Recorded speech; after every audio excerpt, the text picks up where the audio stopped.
shenanigans. Absolute shenanigans. Oh, no. Hello, everybody. Welcome. Happy Saturday to all of you. Already?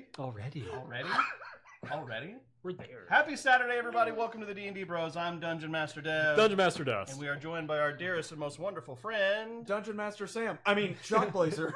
Get the fuck out. I know we haven't coined it yet. Hexafire, you're welcome. Okay, well... Hexa told me I needed to say that at the beginning. Did you really? Yeah. Oh, Dick. fair enough. Anyways.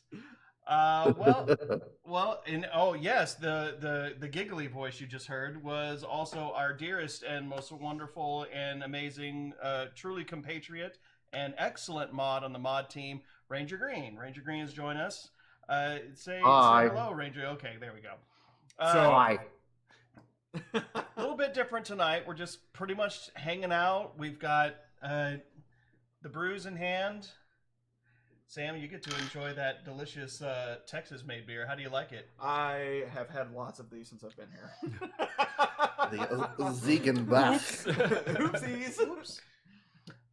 So it's a chill night, you guys. We're going to be doing a little bit of a Q&A, a little bit of just talking about whatever, and some fun facts, and some whatever the hell else. We have no idea, by the way.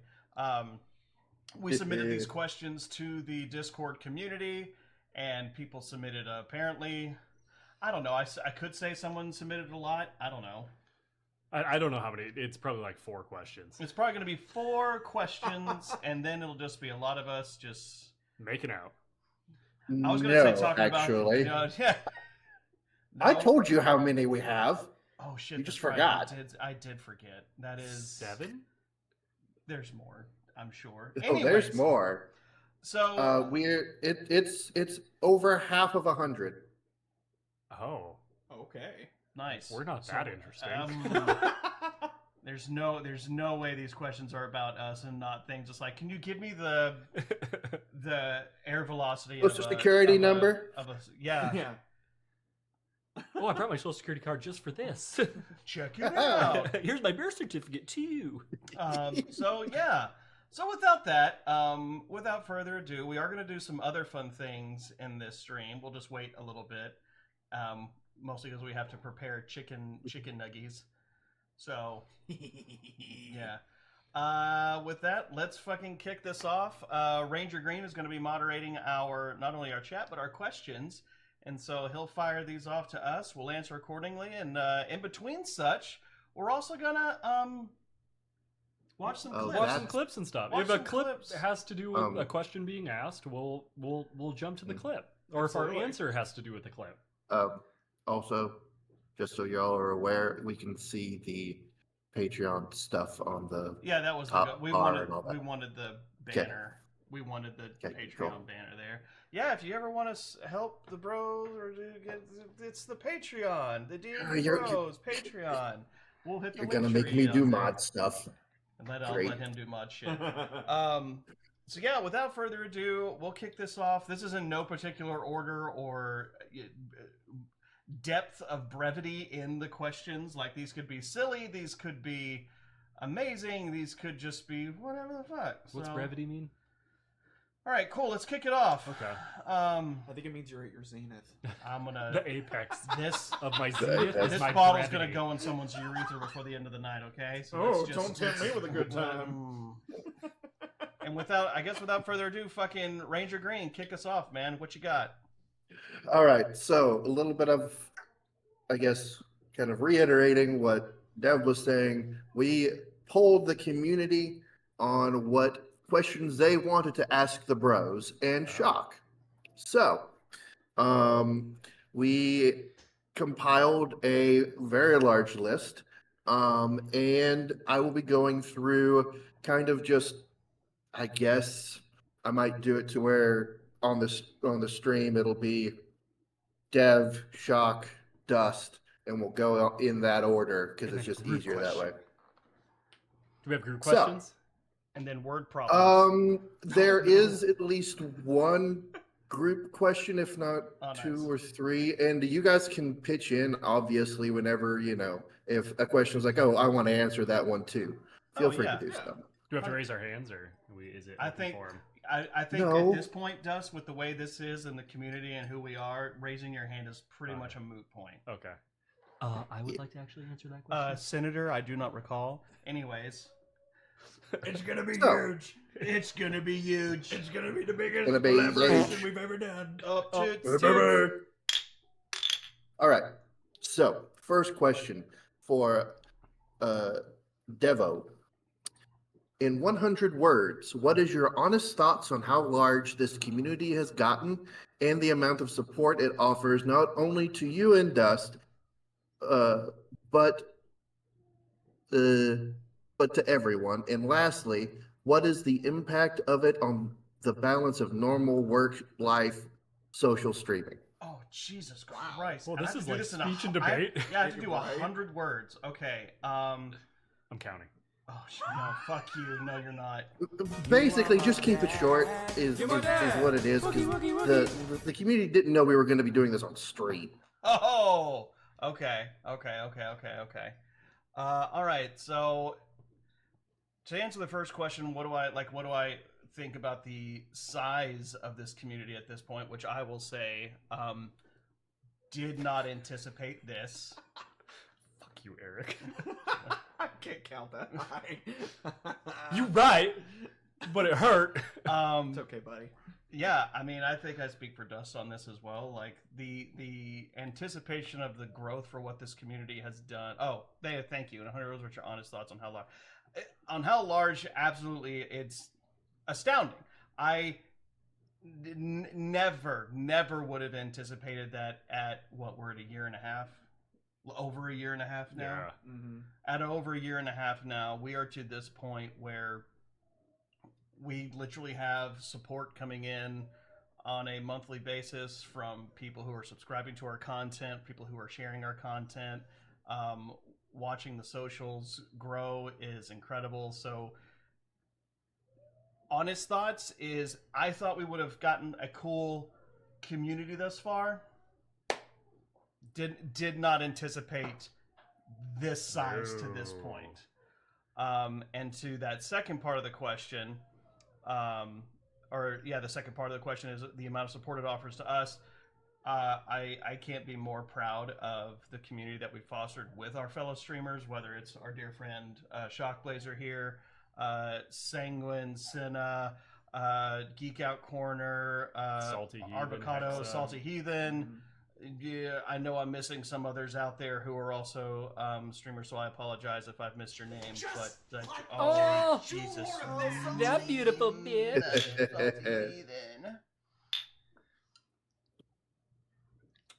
And then to that last part, God. It's a fly. I want that was Oh me. my But God. motherfuckers. the flies are dive bombing you. Jesus Christ. I think we're beyond Jesus at this point. Lastly, what's been the impact So of it even on the Jesus balance was like, of nope, normal we're good. work-life We don't need social that shit. streaming?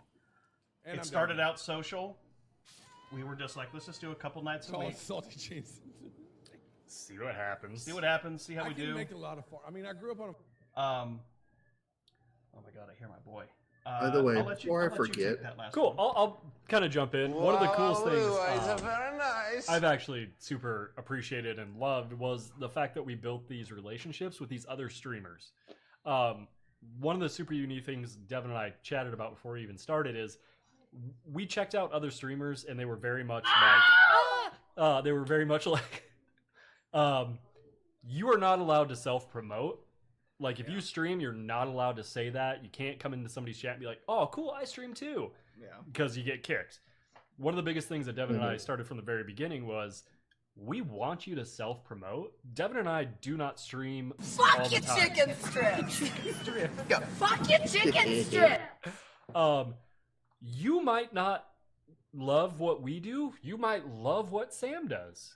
And if we have an opportunity to introduce Sam to you guys, or Salty, or Cinna, or Sanguine, everybody does different things. You might not like the possibly gay romance brotherhood that we have. You know, so we like the fact that anybody who's ever come in, if they're a streamer, we very, very much so want to know, what are you playing? And let's shoot some support over to you. Let's give you shouties. Let's talk about you, promote your channel. that is one of the most unique things that I think Dev and I did from the very beginning is I want to know what you're doing. If you're a streamer, we're going to support you 100% of the way, and you shout yourself out, and we'll support you every step. Absolutely. Also, Senator. want to ask one thing. Can you make Salty Heathen VIP? Yeah. Oh, absolutely. Just because like he's given so much here recently and all of that, he's been awesome. And Absolutely. he's also, you know, He said, "Wait, what?" Patreon. I got you, bud. Don't you Bearded worry bros about it. in one hot tub. Oh my god. Oh, it's yes. just wieners everywhere. just 4 boiling wieners. Because apparently I can't do that. Otherwise, I would have done it. He deserves. I completely agree, Cheshire. Completely agree. All right. Samothy's up now. Yeah, Samothy's up now. Oh boy. Okay. So, Shock, this is arguably probably the most important question right up front. Oh, okay. And I've been specifically requested to ask this. Who is your favorite jackalope? It's got to be an inside joke, right? Well, you know, a few of them come to mind. I'm so lost. I walked into your favorite jackalope? Yeah. Yeah. Who's the one Don't worry jackalope about you it. know? You know him. You know him. Isn't that a jackrabbit with antlers? Yes. Yes. Yeah. You know her. Senna? Is Senna a Yes. jackalope? Is she a jackalope? I would have to say my mother. Her VTuber is a jackalope. That's correct. Yes, it is. Oh. You guys didn't know? Oh my god. Let's see, and that's why. No, I'm just kidding. Also, we love you, Senna, man. Love you, Senna. Oops. But to yes, my favorite and only jackalope would be Senna Mommy. TTB, aka my mother. So yes. She really is a cool streamer. Easy ones. We got very lucky, like meeting her fairly early on in the bro stream Yeah. stratosphere. Oh yeah. Within our careers. Is it a career yet? Yeah, I don't know. It's a hobby. I mean, In hopes of a technically career. you're making money off of it, so it's It counts. That's fair. Yeah. All right. Good answer. Good job. Absolutely. Good The answer. only Right. answer. Good answer. Good Well answer. done. yeah. And now for Dust's question. I've 4 also been inches. asked to specifically ask this to you, Dust. Oh, specifically for What me? is the average airspeed velocity of an unladen swallow? European or African? Correct answer. Yes! Okay, moving on. Fucking nailed it. Crushed it. I'm out. I'm taking no more questions. No more questions, please. I was really, really hoping you would get that one. That's what he says in Monty Python and the Holy Grail. Yeah. European or African? Yes. But I don't know that. You mean to tell me a 2-pound swallow can grasp? Anyways. All right. What do you Are got? we going to want to do the additions, or do we want to continue just with the Q&A? Oh, do you want to watch one? Yeah. Let's do it. What do we want to watch? Oh, salty. Oh, it should be right there. All you gotta do is... you already... Okay, my bad. You're good. What would we like to...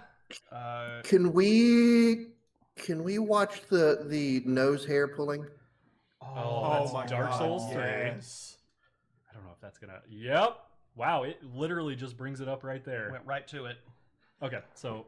Oh, that's gonna take you to the... Oh, pulls just that out. kidding. Yep, so... How do I full screen you bitch? It'll probably have to take you to the. Yeah. You're There in we the go. creator. Yeah. There you go. Oh! Oh, no! Oh, no! Oh! Okay, hold on. For context, one of our we call him the founder of the D&D Bros, our good friend Mr. Boogaloo Dudes, aka Tyler, basically said, "Hey, if you rip some nose hairs from Dust, I'll gift you a bunch of subs." And I was like, "How can I say no that. to this? Right? Why not? How can one say no?" So I went and grabbed some clippers or some tweezers. Oh! Oh no! Oh no! Oh no! You should have seen the end of it, dude. It was like That fucker was that long. Oh, that fucker was connected to my brain! I was about to say. dude. It was so bad. Like, Oh! that was connected to the brain.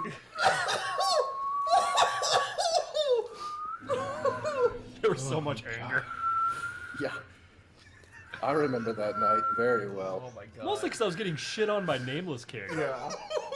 Yeah, and then you guys free shot him He on did- freaking. He kept sticking his finger in his nose to be like, "Am I bleeding? Am I bleeding?" Okay, I'm losing some blood here. man, amazing, truly astounding. Oh my That was god. good shit. Was it? That was. How can I say no? Dust, can I please say no? You live up the phrase $20 is $20. Hey man, whatever it takes to get the stream to partner, am I right? Exactly. Why is it always mean- my face? Why I am I the mean, guinea pig? Boogaloo, Me. Boogaloo that night, like he did like it was 50 for one thing, and then he said he would donate another 50, like a total of 100 if you did the nose hairs, right? Yeah. He It usually was has some a huge amount. he's the sick kind of motherfucker who's like, Titty twister, yeah, here's- fucking yeah, beard hair. No, he's also like, "I'll pay you this much now, but perhaps there could be more if perhaps there was a pulled nipple hair, perhaps." hmm And you know us, we're like, Right. okay. How you got it? Hilarious. Oh, Faceless Trout, what's up? How are the bros doing? That's his question. Let's go. Dust get yeah. revenge and he'll gift some subs lol. This week has been a week for everyone. That's pretty much how this is. I don't have tweezers out here. Oh, I don't need it. I don't want you reaching. I don't want you reaching. I don't want you No, you're- reaching into my nose. You'll be fine. Okay. You'll be fine. Let me grab Hold one. on. No.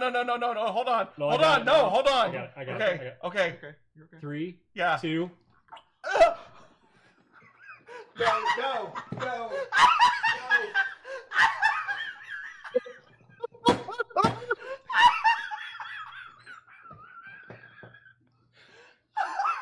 Three.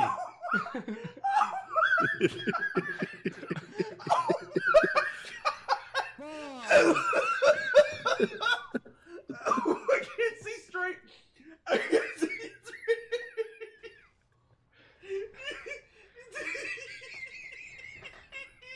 I love you, Devin. Hurts, don't it?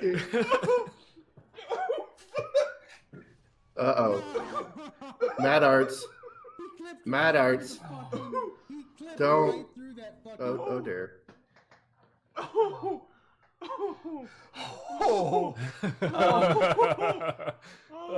Now go fight Nameless King. Oh no, Mad Art. Oh fuck. Hey Sam, sit still. Hey Sam, sit still. Hey Sam, just sit. Alright. You one nostril and I the other. Oh god. Yeah, you ready for this? Hang Yeah. on. You're good. Don't Uh-huh. worry about it. It's not gonna hurt. Ready? Uh-huh. Oh, One, wait, two. Hold on. Let me. I didn't grab any. No. Oh, I did. There it is. I Yeah. saw it. Hang on. You got ready? it now. Yeah. Cool. Ready? 1, 2. Oh, I only got a baby one. I got a gray one. Your nose hairs are growing gray. Are you all right? Yeah. Yeah. That's deep. That's buried. That's buried I there. didn't get a very good one. Can I go again? No, mine was gray. Oh. Mine was gray. Oh, that's gross, actually. Why did we do that? A little Why gray did we do matter that? on that one. Yeah. Oh, gray matter. I didn't know nose hairs could go gray. You all right? Oh, I got some gray You ones all up right, in Chief? here. I'm okay. Hey, 25 minutes in. Let's stop hurting each other. Yeah, that'd be great. Fuck. Nah, it'll be That'd fine. be fun. Oh, Sanguine! my eyes are so red. Hey, baby girl, what's up? Oh. Hey, man. Sanguine! All hail the souls, king, queen, Yeah. king. I'm drinking. Sorry. Sam, I've been making Sam drink since about 4. So. That's true. Just Tasteless Drought. Let's go. Hey. Hey. Also, anybody in here, if you haven't yet, please make sure you go follow Yeah, go follow ShockBlazer. ShockBlazer. If you haven't yet, if you're following us, Go go there. follow him. And go follow the one we just shouted out, which is Sanguine. King Elf. I'm sorry, Sanguine. Oh, let me actually do like a shout out. I'm so we can sorry, see Sanguine. No, we not. Nice. I mean, like that one? Thank you, Matt. I appreciate it. I already did one for Oh. Sanguine. I think we were full screen. Oh, Oh, wait, no. Guys. Why is it? Ooh. Oh, is it because it's the... I there it is. don't want. Outlast. No. Yeah. No. Outlast. Nope. Oh. Nope. Outlast. I had Yeah. I had some fears. Outlast. Really? Tears for fears. Tears for Pierce. Nice. Apparently 2025 cameras worse than 1980 camera. Son of blood. It's my boyfriend, chat. Son of My blood. boyfriend's in chat. Heyo. Son of blood. All right, we up The to Dev sexy now. man. What? Yeah. You trying to catch up? Okay, so this one is actually a dual one, Oh no. technically. So this is for Dev and Dust. It's on both your lists. Okay. So what got you into the games you enjoy in tabletop RPG setting as a whole? And the side question is, what are your favorite games, tabletop or not? You Go can for tell it, I go just kind of first. copy pasted these. So what got me into TTRPGs? Yeah, we got you into TTRPG. So it's basically what got you into games, into certain tabletop settings, Oh, like, and then a side question is, what is your favorite games, tabletop or not? Okay, so what got me into video games? And yeah. then, What made you a gamer? Oh, I think a lot of it had to do with I had 2 older sisters who were very involved in sports. My parents were pretty much just like, go do something by yourself. So they actually bought me a Sega Genesis, which I Oh, I love Sega Sonic the Genesis. Hedgehog 2 on. I played the shit out of it. My Oh. dad had an Atari, and then my parents got me a Game Boy because my sisters always did Yeah. traveling trips for sports and everything, and it was so much easier just to give me a Game Boy and sit me Be down. occupied. Yeah. Yeah. And I would just sit there and Be play a Game Boy. occupied. Yeah. I've always been super into nerdy shit. So like The Hobbit as a kid, Lord of the Rings, Star Wars, like I love that kind of stuff. So anything that fantasy driven, and I always wanted to play D&D, but I didn't have a group of friends who would play D&D because they were Right. like Madden. It's Yeah. hard. It's hard to find like your first D&D group. I say it is hard. There's some difficulty there. Can I get a? Oh, Hey. do we get another dad in the group? Cheers. Yeah, Jay tells dad too. Welcome in. Nice. Welcome. Papa? Papa, can you Papa? Faja, are you there? So I've always been into super nerdy stuff, D&D. I actually would play D&D by myself without actually even playing the game. I would just draw maps and put figures on like a map and then just look at it and be like, if I had friends, this would be fun. It sure would be a good time. So I did that for a long time. I played some D&D back in Montana when I lived in Montana, but it was a meat grinder campaign and it kind of ruined it a little bit for me. And I actually didn't really enjoy D&D until I played with Devin. Hello there. Favorite games of all time. Probably my number one, very high up there, Knights of the Old Republic. It has that perfect combination of Star Wars, which I fucking love, and like that D&D backing.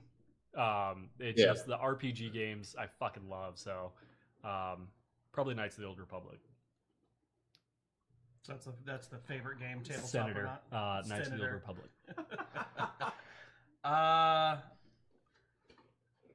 That's a tough question. So, I mean, I've been a gamer as long as I can remember. I had a cousin who was significantly older than me, and he always had like video games in his room. So when we would go visit, you know, I'm talking like I'm a 2-year-old or something, but I have very vivid memories of me going into his room and playing like his ColecoVision, his Atari.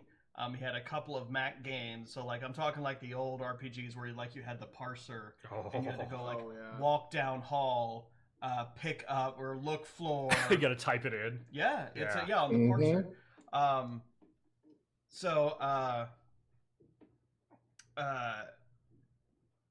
Hold on, sorry. Hello, love your stream. JTell's dad 1, 2, okay. It's the way you look, male chip, okay. Cheers, man. Cheers. Cheers. Glad you're here. So I've really always been a gamer. I mean, hell, I was born the year that the original NES was created. So, what year was that? That would be 1985. Okay, I just was curious. He's old. Wow. Thanks, everyone. I got my wife with the echo in the back and Range right up front. Thanks, fuckers. Wait, how many years is that again? Shut the fuck up. So I've always been a gamer for as long as I can remember. Like it didn't matter what kind of video game it was, whether it was sci-fi, fantasy, the old platformers, Bubble Bobble, all this old NES shit. But yes, of course, I started getting into like things like JRPGs, where it was like, hey, it's Final Fantasy, and look at all these cool heroic stories were going on. Because much like Dust, like growing up in like a fantasy nerd kind of setting.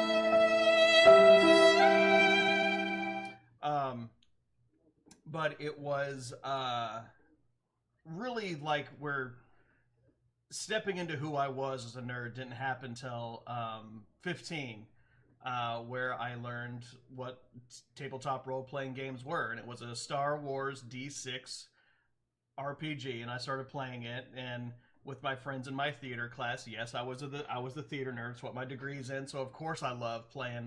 Oh, I will tweeze your pubes out one by one. We already did the tweezing. My pubes. So it wasn't until a little bit later, I obviously fell in love with it immediately because it was Star Wars and it was role-playing games. But I was a theater kid, so like I loved to be able to like role play and act shit out and everything. And then like I got my first taste of D&D, immediately hooked. Like I made a half elven bard. My wife. Oh, Jay, no. Yeah, We're good. that's for the wives. For our wives, should they need help. And then it was later on, like getting into college and like really exploring like way more of like wider base of gaming, not just consoles but PC gaming. Got a little heavy into WoW. Shouldn't have done that. We all do. No. Yeah. I didn't. Yes. Lost some days to that game. Yeah, lost a few semesters of that in college, and then so I mean it's just been as long as I can remember that I've been a fucking gamer nerd, always loved role-playing games, have explored all of them at length. And I will say, as far as the main question itself, which was side question, what are my favorite games, tabletop or not, I said Au revoir. later, dude. Thanks for joining in. Thanks for stopping in. Cheers. Thank you. But it was it's D&D. Like, just hands down. I get to be in a fantasy world where I get to write what happens. I get to write about the background, the character, the whatever. It's too comfy back there. I get it. Awesome. So, yeah, it was, that's, you can actually answer that question. Quick too. fire. Favorite game of all time. My favorite game of all time? Go. Hello Kitty's Island Adventure. Oh, absolutely. It's a great one. It's my favorite. Oh my god. Nintendogs. So, Is it a Pokemon game? so Heart Gold Soul Silver? I would have to say, so where my name actually comes from, my stream name ShockBlazer, it actually originated way back in the day in 2007 when I found Castle Crashers, the arcade game. Yeah. It's a good game. On Xbox. Yeah. And I fell in love with it. I started out with the Red Knight. Long story short, I had a bunch of different Xbox names, different gamer tags. And at one point, the Which end of us it have had, it? Right. And Yeah. and the end of I used to have like what they did clans back in the day. You'd have the first Oh part of your name is yes, the clan. yeah, the clan name. Mine was like whatever the clan is, Blazer. And then that kind of just fell apart, got older. Those people moved on. Nobody was doing it anymore. And so I was like, well, hell, I don't know what to do with my name. And then I remembered Castle Crashers, and I was like, well, I could do something with the Red Knight, because that was the first one I used, and I love it. And I thought Lightning, ShockBlazer. And There it you just go. stuck ever since. And thus the legacy was born. Yeah, so I'd say Castle Crashers is probably my favorite of all time. Crashers. Just because it's such a That's good. simple game. I love it, and it just brings back such great memories, too. Follow-up question real quick. Yeah. What is your worst gamer tag name, looking back now? Oh, we don't need to go into that. We Big really don't. D69. Big D69. Dustin, you That did was not. my Xbox Big D, because I'm a tall guy. Name's Dustin. 69 because I'm super cool. Big D69. Big D69. I didn't have a lot of friends, Devin. Yeah, do you want to see what edgelord shit mine was? Oh, God. Do you guys sell those? Oh, absolutely, we sell those shirts. Head over to that link tree right there. You can go to Fourth Wall, where you can find such quality pieces of clothing such as baseball tees, t-shirts, hats, koozies, booty shorts, and banana hammocks next month.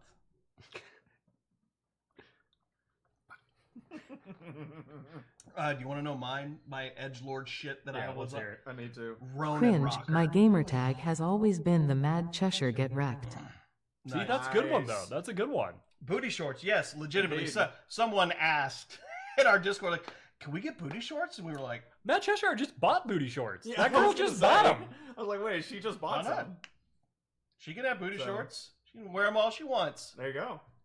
With our delicious logo draped across them cheeks. All Indeed. cheeked up on the bros. Double cheeked up with Double the bros cheeked up on a the bros. Saturday. Double cheeked up, man. But yeah, mine was Double Ronan. cheeking up on a stream day. Mine was Ronan Yeah. Rocker. Ronan Rocker. Ronan Rocker. That's a Because good at the time, like, I was super into, like, Japanese culture. I was very, well, just Yeah. Asian culture in general. Yeah. So, like, I was all about, like, I am the last Ronin. Yeah. as much as I ate it up when I was a kid and, like, grew up and realizing, oh, shit, he's a piece of shit. Oh, no. Tom Cruise's movie. Oh, no. Yeah. Anyways, so... Dev, careful not to cut yourself on all that edge. Yeah, man. I was real edgelord shit with that. Shock and Shock Bros. Yeah, dude. Squiggles. You want to know what mine was? Mine's really cringe. Oh, I'm ready. It's really cringe. Can't wait for this. Porky Pig 117 because of Halo 3. I love Halo 3 is one of my favorite games of all time too because of the memories, but I was like, what's a funny name? And I was like, Porky Pig 117. That was my cringiest name ever. Yep. Yeah. That's got some cringe I to both it. hate it and love it. I know, right? It's a little rough. It's fine. Excellent. All right, Samothy. Or not Sam. Chris. Samothy's back Yep. there. He's Hi, back here. that's me. Yep. That's the. Never mind. I'm not gonna go there. That was last night's joke. I'm the twink they bought. The twink we bought. He's still here. I'm still here. We're trying to find the receipt. Okay. Lost. I think we So- threw it away. This Oh, one is shout out. for. Oh. Oh, man. This one is She for got Shocky Boy. burst damage in spades, family. I've just been Oh, we're doing a Abusive. clip. Never mind. Yeah, we were. Shout Well, we out did. clips We on did the top. shout out. We did the shout out for. Sorry, Squiggles, Squiggles. so anyways, Well, we can go back to the full screen. anyway, Yeah. continue. Oh, okay. So, Shock, what do you get / enjoy from streaming? Oh, good Ooh, question. That's a great That's a question. good question. In all honesty, I get peace of mind. Really? I found that in streaming I could have the worst day at work or like a really big fight with a friend or my wife or something and just be in a very bad mood, like whatever it is. And being able to stream and just hang out with people and talk and try to be funny, because I'm not that I'm funny, but I try my hardest. Pretty damn funny. Sam. I try really hard. But I just get such a release and such a relief from it. There's something therapeutic. Yeah, it's so there's cathartic. There's something very therapeutic about streaming. I agree with your answer. Yeah, and to kind of give a little history of it too, back when I was in middle school and grade school, middle school, and up to high school, I was so interested in like acting and radio and like because like I fell in love with Conan O'Brien being Conan. He's my favorite talk show host. I loved watching him when I was younger, and I started to do a radio show in high school. I would give the weather and like updates for the school. Very nice. cool. So I'd be like, "This is Sam Markham coming to you live from Corbin High School." Da-da-da-da. Like I would just do the whole thing and try to really throw out a radio voice. And so putting all of the things I love together, video games, being able to talk like a radio host and entertain, put that in one, and it's streaming. And so I just love it. There have been several times Devin and I have had a shit day, one of us has. Yeah. And it's like our stream night of like you playing a game or I playing a game. It's like, hey, we can do something different. It's like, no. Like, this is what I need. Yeah. I need to do this because it's going to take all the stress, all the pressure off me. Yeah. And that has been our therapy. And I look forward to stream nights because it's like, this is how I can finally like depressurize. Exactly. I do harken back to when we were very like, when the inception of the Bros channel for streaming. And I asked you, I was like, not asked you, I told you, I was like, Don't worry. I'm going to play some games. You'll play some games. I really want to introduce you to the Souls series. And you were like, no, but what's anyways, what's plan B? Keep going. No, but keep going. But I remember like trying to sell you on it, and I had to tell you like, look, dude, yes, they're difficult, and yes, they're like these extreme challenges and skill tests of, you know, your timing and your build and blah blah blah blah blah. But I'm like, but you know what? Now like I play these to decompress, to de-stress myself. Yeah. I play Souls games to chill the hell out, and you were like, that is impossible. No, I'm dying a lot, and I'm not having a lot of fun, Devin. Right. I'm not having a lot of fun. This can't be entertaining for people. I fall and die too much. So, but now, as a follow-up question, I was about to say, what about now? I fucking love Souls games now. Oh, yeah. I think my skill set has kind of gotten a little bit better. But in the very beginning, it has gotten a lot better.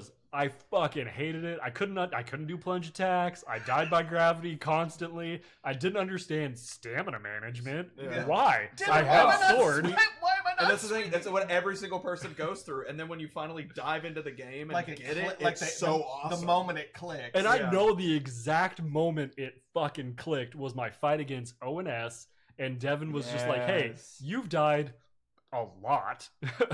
We only have a certain amount of time left. Do you want to summon Solaire?" We're an hour and a half in. How do you feel about summoning? And I was like, no.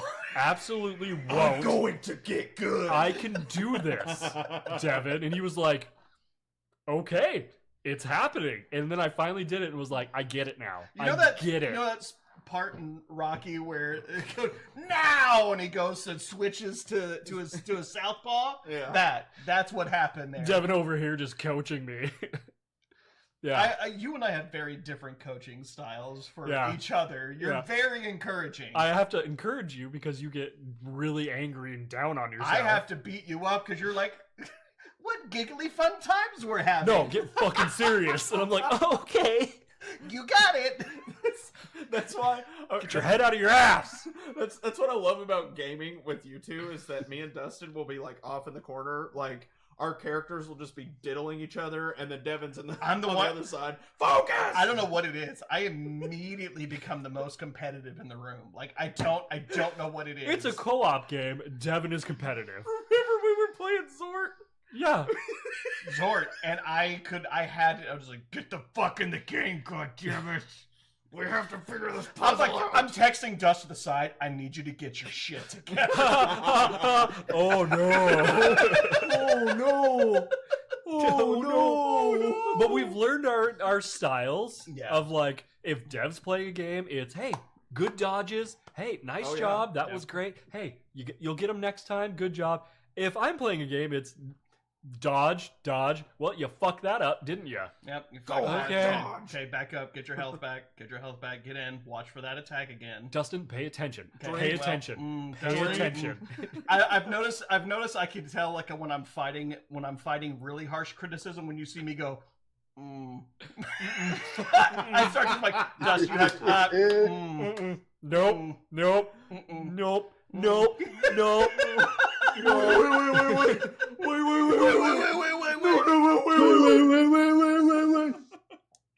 So, but we work good together because we do it that way. Yeah. The coolest thing, I will say, I think the reason we do so well in Two Bros, One Controller, I will say this. I will say your weakness in Souls games, you are a little too aggressive sometimes. Oh, yeah. Yep. My weakness in Soul games is I'm a little too passive. Yeah. And I think the combination of my passive on the left stick, your aggressive on the right stick. It truly is. It like just the character and then devil, angel to the side. Go for another fucking swing. We're gonna back up a Don't little R1 bit. that, R2 that shit. We're going heavy. Hit. We're gonna back up. But I think that's why we're crushing Two Bros, One Controller. Because I think my passive, your aggressive, like hits that perfect mark of like, this is how you do it. That totally makes sense. And I will say the thing that I loved about your growth in Souls games was like, you know, we beat the Asylum Demon, and that's the pretty standard fare. Yeah. But it's like when you beat the Taurus Demon, and that's when that's when you're suddenly like, oh, that's fun. Mm-hmm. Ooh, I like that. And then we'll skip the Capra Demon. We'll breeze over that. Oh, the Capra Demon? Huh? Yeah, interesting. I still don't think I've beaten that by myself. I don't think so. No, you did it when you said you played solo. I've done it when I played solo. Yeah. And it was much easier. But whatever. So nice. All right. There you go. What else you got for us, Ranger? All right, this one's for Devo. So, what are your favorite books, and did they change your life or way of thinking in any way? Ooh, shit. Yes. I didn't get this question. Yeah. I can't read. I know, that's why it's not on yours. Oh, well, that makes sense then. So yes, Oh my God. I would say reading absolutely. Fuckers. Dust, what's your favorite color? What's your favorite letter? Oh, gee. I like, it's easy. It's just a circle. Dev gets the thinking questions I get. Hey, Dust, here's a picture. Draw in these lines. Don't worry, yours are coming up, Dust, I promise. I will say, yes, I have some extremely influential books in my life that have, I guess, shaped the way that I approach. You're good. You keep going. Sorry. You got Now, it. I will say to answer this, they were books that I read in high school that I didn't necessarily appreciate until I got to college.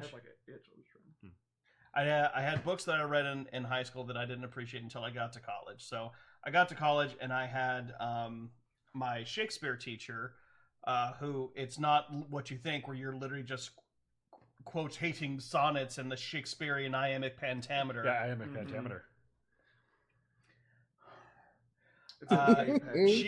She challenged basically both English majors and theater majors to basically approach Shakespeare's playwriting as if it is a literary book, like purely from a literary standpoint. So just as if it was a book. Sam, I swear to God, can't think with you back there. So what I will say, the ones that I think that when I really truly reflect back, some of the most important ones that I can remember is To Kill a Mockingbird by Harper Lee. Absolutely. Was one that like I read in high school. I was like, oh my God, these people are just so whiny. And then I read it in college again with through a different lens. It's like, oh shit, this is about some really heavy, important things in life, and I probably should have been paying attention. Mm-hmm. And so it kind of helped shape a worldview for me, especially through the lens of this is the human experience. It is if you don't have an ounce of empathy in your body, that's fucking on you. Yeah. And we're all in this human experience together. Sometimes it's wonderful, sometimes it's awful, sometimes it's magical, sometimes it's boring, and sometimes it can shift through all of those at the whims of the winds. So that one truly gave me empathy. And then I have to go to World War Z, which basically allowed me to think, oh, I can give sci-fi and fantasy a gritty realism that allows me to take it out of the unbelievable and into the visceral realism that I really do seek when I'm trying to write, whether it's for a D&D game or if I'm writing for just any of my games in particular. Thanks to World War Z, I have written a world setting that is fantasy. I've written one for sci-fi that you got to play in. I did. And I got to write one that's like a common modern day one. So, yeah, like those two books are ones that I would say, like, and I have a shitload of other books. I like all the Star Wars books. I love all the fucking, the other books by Max Brooks, who wrote World War Z. Dylan Thomas, who is an old Welsh poet. I highly recommend going to read all of his shit. Sir Arthur Conan Doyle. There's literary things out there, and yes, of course, H.P. Lovecraft. The insane racist that he is, there was still amazing things that came from those works. Yeah, he can write. So yeah. So I would like to also. I was gonna say I want to add in too. Senator. Probably some of my favorite books. I'm jumping in on Dev's question. I loved The Hobbit as a kid. I loved reading The Hobbit. Yes. That influenced my life quite a bit because it brought that fantasy that I've always craved. And then the yearn for adventure, I think, can be incepted back to Tolkien's work, because like with Aristotle and works like Homer's the Iliad and all that. Those are all like the epic journeys home, or like the epic taking on of things like going through hell through like the Divine Comedy. But the yearn for fantastical adventure, I think, can be incepted back to Tolkien with the works in the Hobbit. And then the other one I really loved as a kid, Where the Red Fern Grows.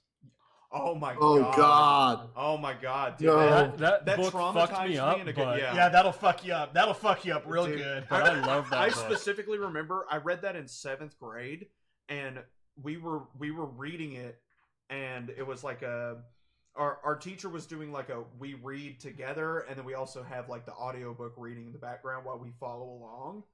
And I remember it was an audio read day. And all of us, literally, not a single dry eye or dry nose in the room. Big Dan and Little Ann. Oh my god, dude, it hurt. And I want to jump in on favorite books too, if I may, because by all means. And also Boreas, Outsiders, fantastic book, loved that. Yes, loved that one as well. Read that in 7th grade too. Fantastic. That one fucked me up. Stay golden, pony boy. Yep, stay golden, pony boy. Soda Pop was the coolest dude. Soda Pop was the coolest brother. He was, man. He was good shit. But and fun fact about To Kill a Mockingbird, that is one of the only books. That is the very first book that Harper Lee ever wrote and published, and a #1 seller. But two books that really changed my life. Lord of the Flies. I love Lord of the Flies. That'll fuck you up. These two books go hand in hand, and you'll kind of have to stay with me on it. But the other one is Into the Wild. Oh yeah, and 100%. Because I mean, with Lord of the Flies, it questions the reality of, you know, the goodness of man. Is that, are we inherently born evil and then we're taught humanity, or is it a nature versus nurture situation? Not to turn this into a fucking collegiate professorial dictation here, but you have the dichotomy. Okay, theater major. You have the dichotomy there with, you have with Lord of the Flies, it is what does a social construct actually mean, and what does it how enforceable is it based upon location, age, geographic, like all of that Societal shit. pressure. Societal pressure. So like That's all a of big that. one. So all of that, you know, you can think about. But then Into the Wild is who truly are we at our base? Yeah. What truly are we when we strip away all of those things? When we strip away the socioeconomics influences of like who we are as mammals, what is at its base? And Into the Wild answers that beautifully. Can I throw another book in there too? Sure. Animal Farm. Yeah. Oh my God. I yes, fucking George love Orwell, Animal dude. Farm. Yes. Yep. Animal Farm is so good. Hey, if you want to kind of see what's kind of going on in the world lately around, it doesn't matter what country I'm referencing. It could be fucking any of them. Yeah. Go read Animal Farm. Go read Animal Farm. Go real read quick. Animal Farm. It's a good one. Get you a little It's a taste good of the one. 2025 from when was the book written? 1960. They had it figured out. Yeah, they had it figured out by then. They knew. And to add to Into the Wild, that book greatly influenced me because I remember I was in high school reading it, and all of these kids in my class were reading the book and were just like, this guy's nuts. He left his girlfriend, he abandoned his family, he got rid of all of his money and his possessions, and then he just ended up freezing to death in a bus, and they found him. But I was one of the only kids in class that was like, no. He was looking for something. He was searching for something. He had a yearning deep inside that he was not able to satiate. With modern day shit. And and I remember reading that, and I got to that point, and I brought that up. Like I wasn't the one to speak out in class that much, even though I'm much of a chatterbox. But I brought up, and I was like, I think he was looking for something else. And people kind of looked at me like, what? He's looking for his lost dog? What do you mean? What's he looking for? Well, that's why I kind of mentioned in my class during Fahrenheit 451. Because all the people, a lot of the other guys are like, I want to be a book burner. How awesome. You get to flamethrower burn. And I was like, don't we need the books though? Right. It's like, don't we need to remember things? Don't we need that? Don't we need to not erase history? So we, Seems like a bad idea. Right. That doesn't seem good, you guys. So we got a quick. We've got an ad warning of about 4 minutes. Ranger, how are we? Do we need to take a break now, or could the next question be answered quick? Or do we want to watch a clip? We could run ads and watch clips. Could I jump in on that question? Yeah, absolutely. Of course. Our mod can't contribute. Yeah, it's not my stream, but I give him permission. So mine was. It's called Cyrano de Bergerac. Oh. I don't know if anyone's ever heard it. It is a play. Yeah. That's a great play. It is one of my absolute favorite ones. And I'm trying to remember. A story about ultimate deceptions and the will of confidence. Yeah. And I also Glorious, by the way. And vainglory. Yeah. But yeah, like Fahrenheit 451 and To Kill a Mockingbird and so many more have really kind of focused in on just everything for me, a lot of it. And like, I don't know. It's just books will never be boring to me.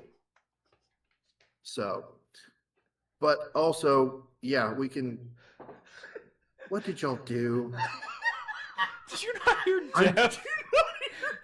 Just I am kick over all behind the y'all, bottles. and there's 3 of you trying to talk into 2 mics. Oh, sorry.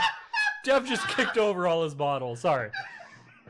God damn it. Maybe we should run ads too. Maybe forget about that real quick. Maybe we should run ads quickly, and we don't have to. Maybe we don't. Oh God. Maybe we don't advertise what the fuck happened. Dev out here calling out you guys for how alcoholic you all are. Lol. I kicked them all over. I kicked What all seems of to them be the officer problem. I figure at the hour mark we'll do one. Hour 1, hour 2, and then towards the end of the last one we'll do the last ad. Oh, yeah. Well done. Well done. Let's run some ads. Should we run ads? Are we good, Ranger? Yeah, we have so many questions. Like we could probably be here for like another 4 hours just talking. Oh, okay. You have us for 2. I know. All right, let me run ads. Let's watch some clips while we do that, though. Hell yeah.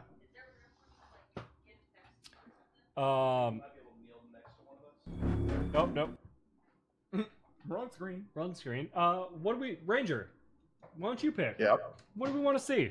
I did already. Nose hair. Yeah. Anybody have any? I think I've got one. Perfect. I got one. Grip it, rip. When we were playing Chained Together.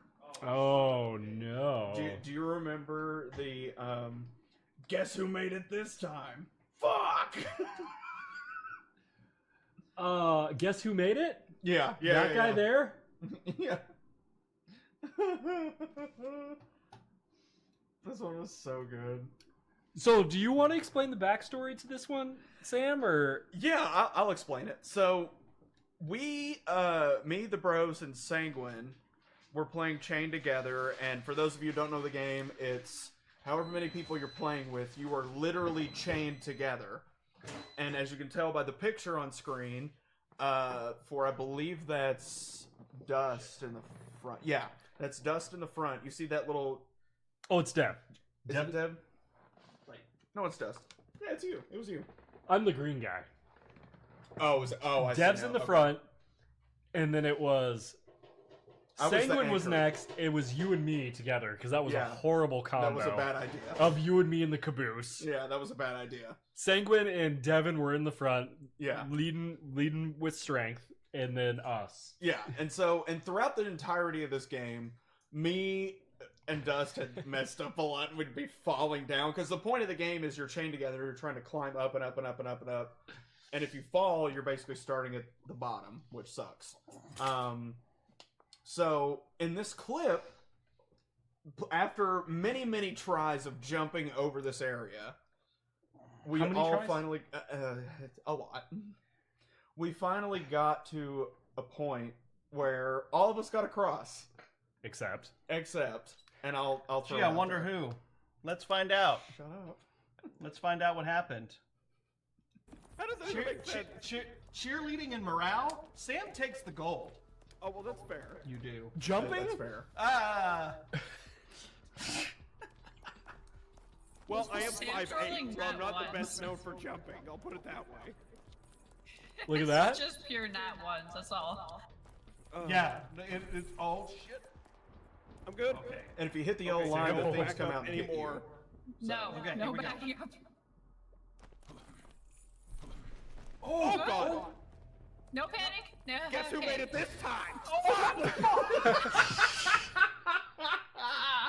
We have tried so many times. You motherfuckers don't understand. You know how many attempts So many times. went into that one fucking spot? And I had fallen. Yeah. Guess who made it this No, time? here. Oh, fuck! Okay, no. Hold on. Here, it's right about. No panic. No. It's yeah, it's right there where No panic. Sanguine. I'm gonna place the blame on you if you're still watching this. Sanguine goes, "Don't panic." We got too excited. To which I heard, I was like, "No, don't say that. No, Yeah. These two dumbasses. you've tempted We're gonna fate. panic. You've brought ruin into this house." And sure enough, Hold on. don't panic. You would die. Guess who fucking made it?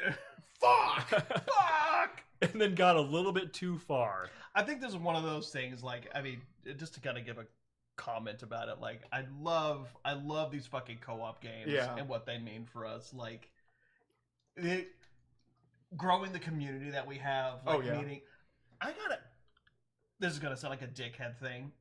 I obviously have a horrible memory. How did you discover, or did we raid into you, or did you come into us? Yeah, so I remember this. I raided into you guys, and this is something I want to comment on too. Reference of a question earlier. I raided in on them, and they were like, "Oh, ShockBlazer, welcome in. This is awesome. Hey guys, go follow him." And they shouted me out, and I had never seen the clip feature before. So when my stuff was playing on their stream, I was like, oh my god, these guys are so nice. They're playing my shit on their stream. Like, what the hell? I've never seen. I didn't think this would happen, and so I followed them and really started to support the community. And then, as a result, I made 2 good friends out of it. Aww. A year and a half later, so. I see how it is, Shock. I see how it is. My fucking kid is calling me. You know I love you too. I know. Okay. While this is happening, I'm gonna go ahead and do one of these. So do you want to? Okay. Do you want to hold on? give us a? I'm gonna hold on to this. I'm gonna Okay. take this from you. I'm gonna take this from you before you hurt yourself. So we're Oh, at the hour no. mark. Yeah. We're gonna do the first one. Well, do Okay. we want to do this one, or do we want to do a truth and dab to do it? Oh, I don't know, Ranger. What do we want to do? The thing is, at this moment that he because knew it's on stream, I don't he have any fucked up. questions that are like, Truth. yeah, Yeah. like I don't have any of those questions, and I don't have the failure to do, like, if you do Okay. the dare, I ask you a question that is worse, you Yeah. know? Fair enough. Do you have Oh. some really personal questions? Like, not about like what's our social security? Right. But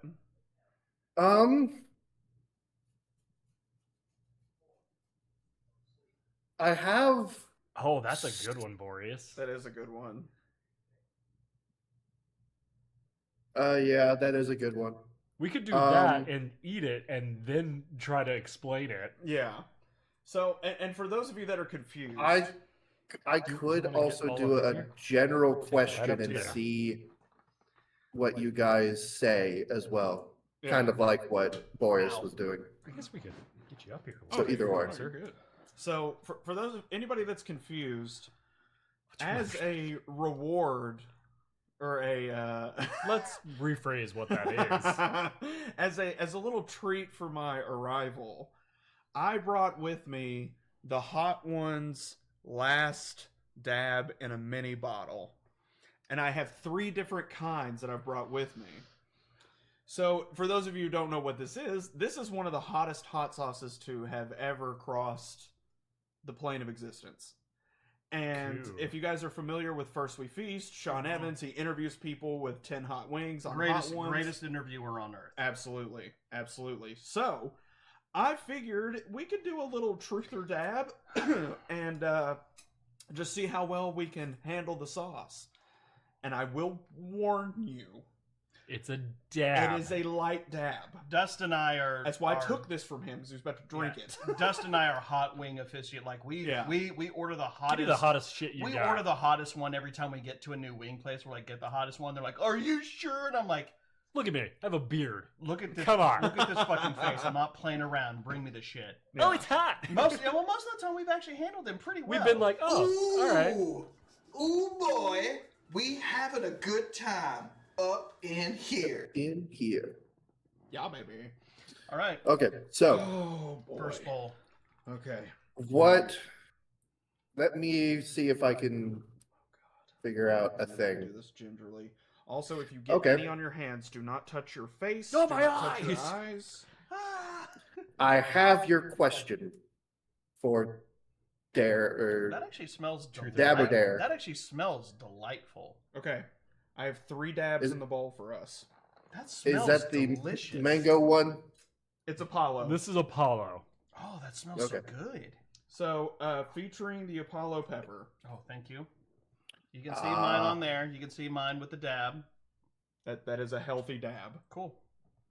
Oh god damn it, Dustin. Well, I left the big one for me. Oh, did you? Yeah. Wait.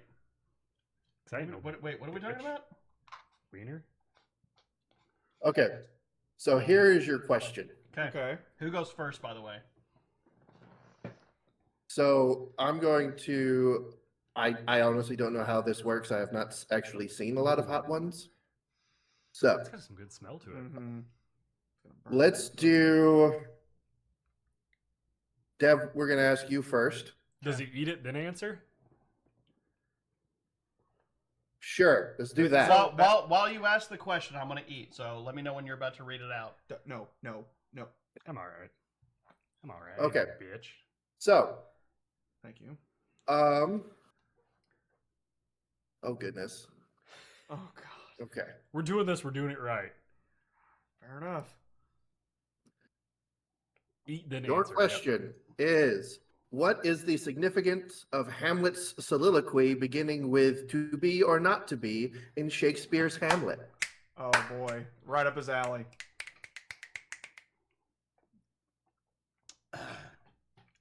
And go ahead. All right.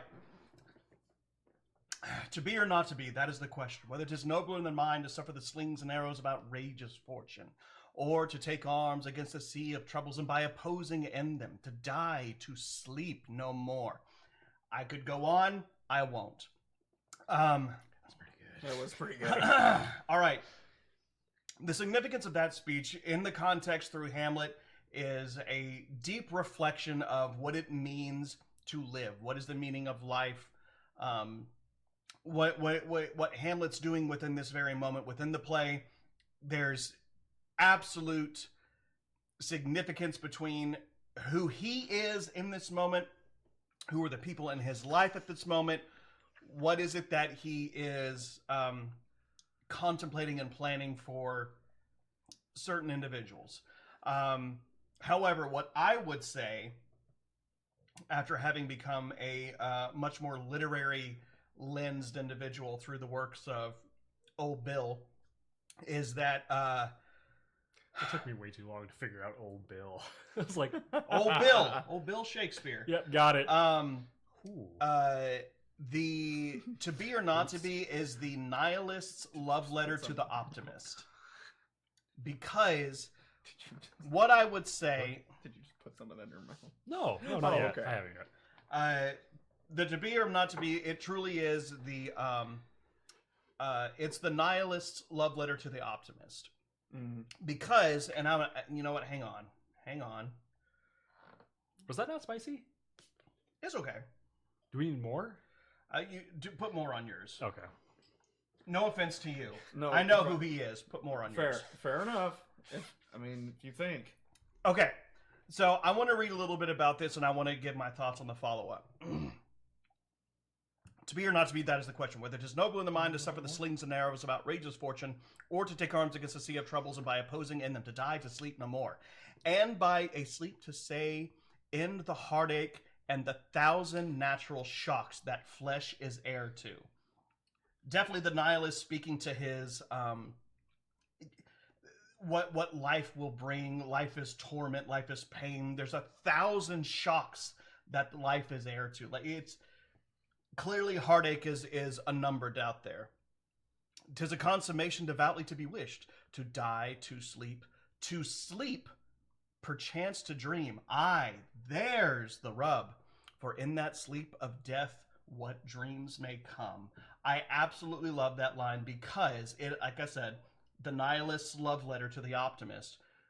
What comes after death? Like, if I'm a nihilist and I think that there's no point to this life, there's no point to anything, there's no sense in doing anything, no sense in caring about anything, it's all for naught, fuck it. It's a pointless existence.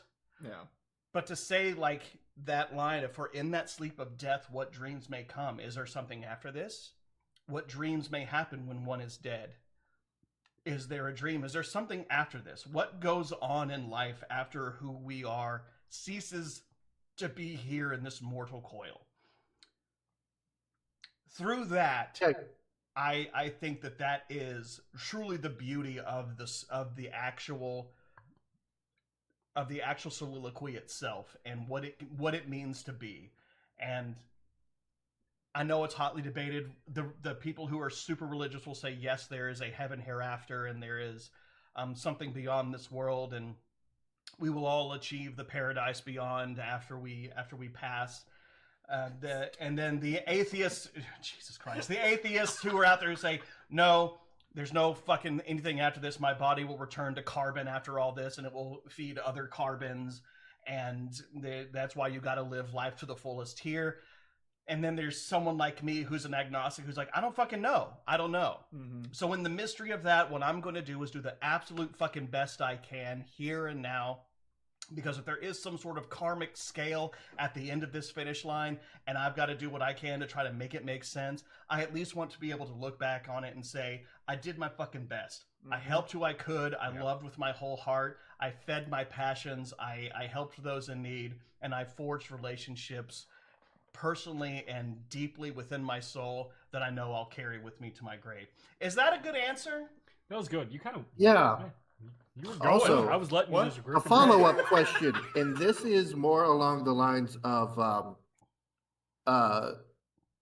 Need a hotter sauce. anyway. At all. I was gonna say Your ears are quite red. Yeah, my ears are red. So, it's spicy on the Dev, side, but I handled it. yeah. Have you ever said Macbeth while actively in a play or working in a theater? Yeah, I did, and a bad thing happened. A bad thing did happen. Oh, A it bad thing did? happened. Yeah, the one time I did, I tempted fate. I tempted the muses. I made a joke about it. I was like, oh, what is it? We're watching Macbeth later, and like everybody in the thing like turned to me, and I was like, oh, what happened? This poor actress girl later on fell from her scene setting, snapped her leg in half. She fell on one of her fellow castmates who dislocated his shoulder, and this sounds like fucking parody. On the way to the hospital, the ambulance carrying the guy who dislocated his shoulder, they actually wrecked into someone else, and this elderly lady who later lost her life. Oh my God, Devin! Devin! Fuck, dude! That's on you. All of this information got parsed to me like later on. I was like, oh, that poor girl. Oh man, guys, come on. There's no way that's not on me. And like later that on, can't like, be my fault. I was like, oh, the guy she fell on, like he dislocated his shoulder. I was like, oh, okay, this is starting to add up. Okay, it's fine. We were walking back to the green room for our play, and like we heard some of the people talking to the director of the building, and he was like, it's the strangest thing that ambulance hit this one lady. I guess she's pronounced dead at the scene, but they're on their way to the hospital to try to revive her. And I'm like, is this me? Is this my fault? Dev, did your ancestors kick over some important amulet of old cultures and curse you? Dude, I fucking guessed, man. I fucking guessed. Oops. Oopsies. All right. Okay.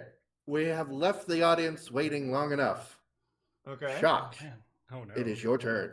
Oh God. So go on ahead and eat. All right. Chew it down, bitch. Do you want a little bit more? He's good. Okay. All right. Down the hatch. Okay. So your question is, if you could play in a D&D game, what ancestry/race and class would you be most interested in playing?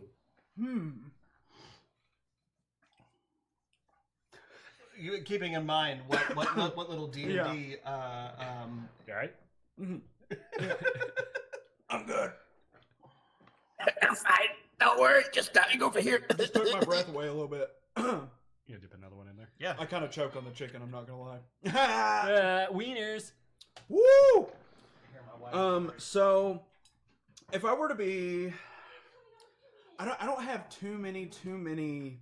I don't have too much knowledge of D&D, but with what I do know and what I've been told, I feel like I would be probably a bard based on my personality. Yeah, I can see that. I feel like that would be the class of person I would be. I'd be a bard, and that I more than likely would be, I mean, I guess just human? I'm not really sure if I'm too much of a, I'm not much of a D&D expert, unfortunately. I'm getting there. I want to get there. But okay, but why do I feel like you have a mixture of like halfling and gnome vibes like mixed together? Honestly, I was gonna get there. Like, I think I would be a halfling. I'm a short guy. I'm 5'8". I know that's average, but I'm still a short guy compared to these two tall, lumbering, Gumby motherfuckers. I was gonna say, standing next to these guys, I'm a halfling. So honestly, I think that's where I fall. I'd be a bard. I and would I'd probably be 100% human or could see you halfling. as a bard. 100%. Yeah, that's what I've been told. So, quick pause. Do you want to poke your head in real quick? This is my wife. This is Mama May. Hi. She is the loving wife and spouse who supports me in all things streaming. Okay. And I'm going to let her have a little taste as well because she's been amazing. How dare you call yourself short being taller than me, Sam? I'm sorry, Cheshire. Don't lick it, bite it. That's what she said. Ayo. Wait, what? Hey, whoa. She's doing it wrong. Eat the whole thing. Just eat the whole You have thing. to eat the whole thing. Yeah. Whole thing. There you go. Down the hatch. Whole thing in your mouth. I ate the whole dot. I know. My wife does not handle spice well normally. I've slowly been building It took my up- breath away a little I'm bit. building up that immunity. It's really not as bad as I remember. It didn't It's gonna fuck, fuck me up then? It didn't fuck me up at all. That might fuck you up a little bit. Oh, okay. I'm not gonna lie, that It's much. definitely a It's, growing. it grows. Okay. It builds. Tis a lingering. It's a big old dab. But after about 5-10 minutes, it's really not anything. That's a long time. I know. After but- about 3 days. You'll stop. After about shooting 3 fire days, the out burning back. stops. It's 2 fine. weeks later, you're gonna be fine. Well, It's half as strong. just wait till we get to the extreme one. Okay, that's fine. So, I thought that was the Dust, it is your turn. Perfect. Yeah, However, there's 3 variations of the last dab. I'm going to go ahead and put a disclaimer on this one. You do not have to answer this. Oh, Oh. so that I means you can have choose to. a different one. Or do you want to continue with this one? I'm good. Yeah. Okay. No, Sam would be a Danny DeVito character. Somehow seduces all the tall ladies, despite being a solid 4/10 halfling. Hey, Yeah. I'm okay with that. Okay, Scanlon. Scanlon's ham. All right, do I eat first then answer? Eat the answer. Yes. Oh boy. Chew, chew, chew, chew, chew. So, as a new dad, what is the most important thing you want to pass on to your little one? Oh. New dad club. New dad club. New dad club. What the biggest thing I would like to pass on to my daughter is kindness. Yes. That is the most important thing I can pass on to my daughter is to be kind. There's a lot of different skills she needs to work on, creating basically a functional adult. But if the biggest thing I could pass on to her is to be a kind human being, no Yeah. matter what situation you're in, just to be kind, that is what I want for my daughter. Absolutely. I love that. I love Be that. rooting, Oh, yeah. be tooting, and by God, be shooting, but most of all, partner, be kind. Be kind. Hey man, That was a bigger dab. I can actually that's got a little bit of that, a. it's got a bite to it, doesn't it? Obviously, I'd love my daughter to be goofy and funny like her dad, but I think I can handle most of that for her. But kindness. Do you think, like, as a fellow girl dad, Mm-hmm. just asking you this? Oh, gamers, sensei. Hey, what's up? What's going on? Sorry, I'm just gonna keep it on hand at this point. Yeah, put it in your lap mouth. As a fellow girl dad, what do you think? Like, Hey, Hey, Scott here. hell yeah.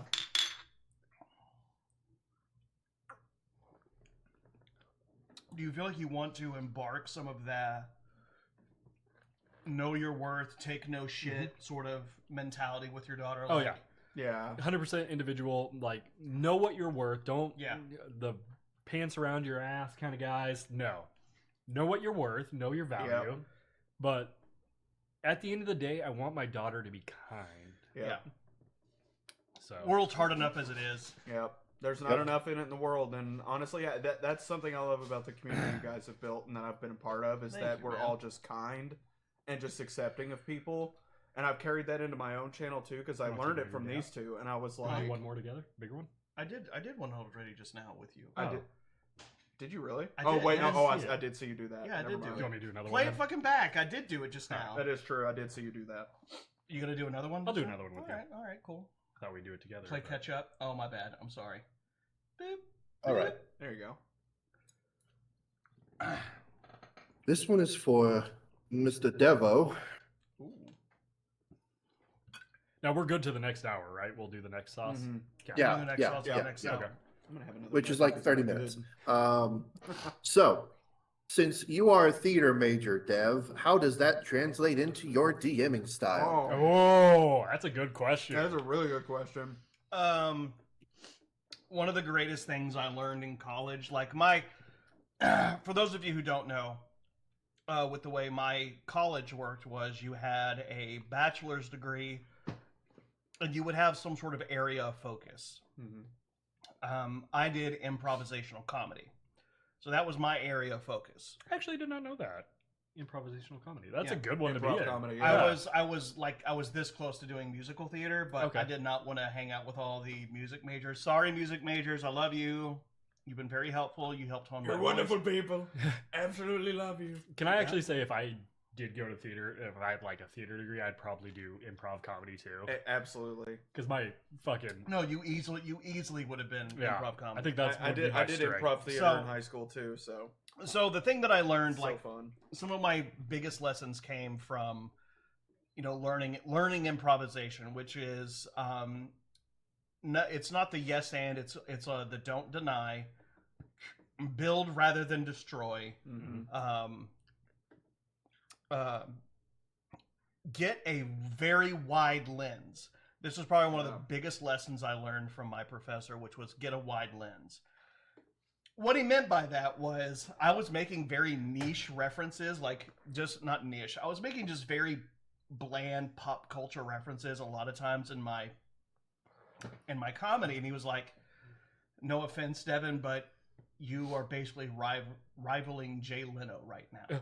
Anybody can make these jokes." Yeah. And I was like, "Oh, fuck." So he said, "Get a wide lens," and what he meant by that is get more educated, get a wider berth of like references that you can make, stuff that you can draw upon. Which is why, like, now I can make fun of a motherfucker and, like, I can call him Falstaffian and he doesn't know what I mean by that. Yeah. nope.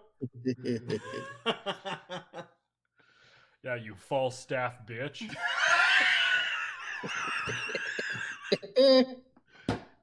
So Don't worry, I got him for you, Dev. no, thanks, Thanks man. for You the nailed tee it. up. I had You it. fucking nailed it, man. God. You false staff bitch. Bro, you nailed that Falstaff reference.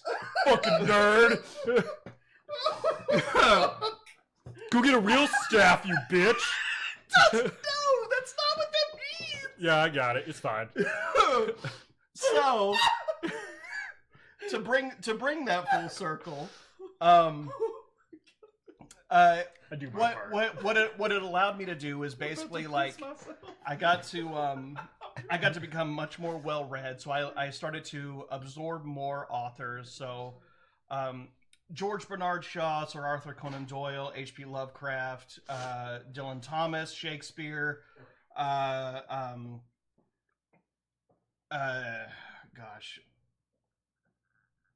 Too many to name. a bunch of other fucking different authors and playwrights and people who basically like influence me understanding, like, when you put the wide lens on, you can understand references, you can understand implications of references, you can understand the origins of references and how far back they actually go. It allowed me, when it comes to being a DM, that I now get to pull, like, when I think about like histories and like what cool historic wars there were, I don't hate to dog on. I love to dog on the American education system and say, like, what does the average fucking American student learn about historic wars? What do you know about historic wars? Probably not as much as I should. I learned more from video games than I actually did from school.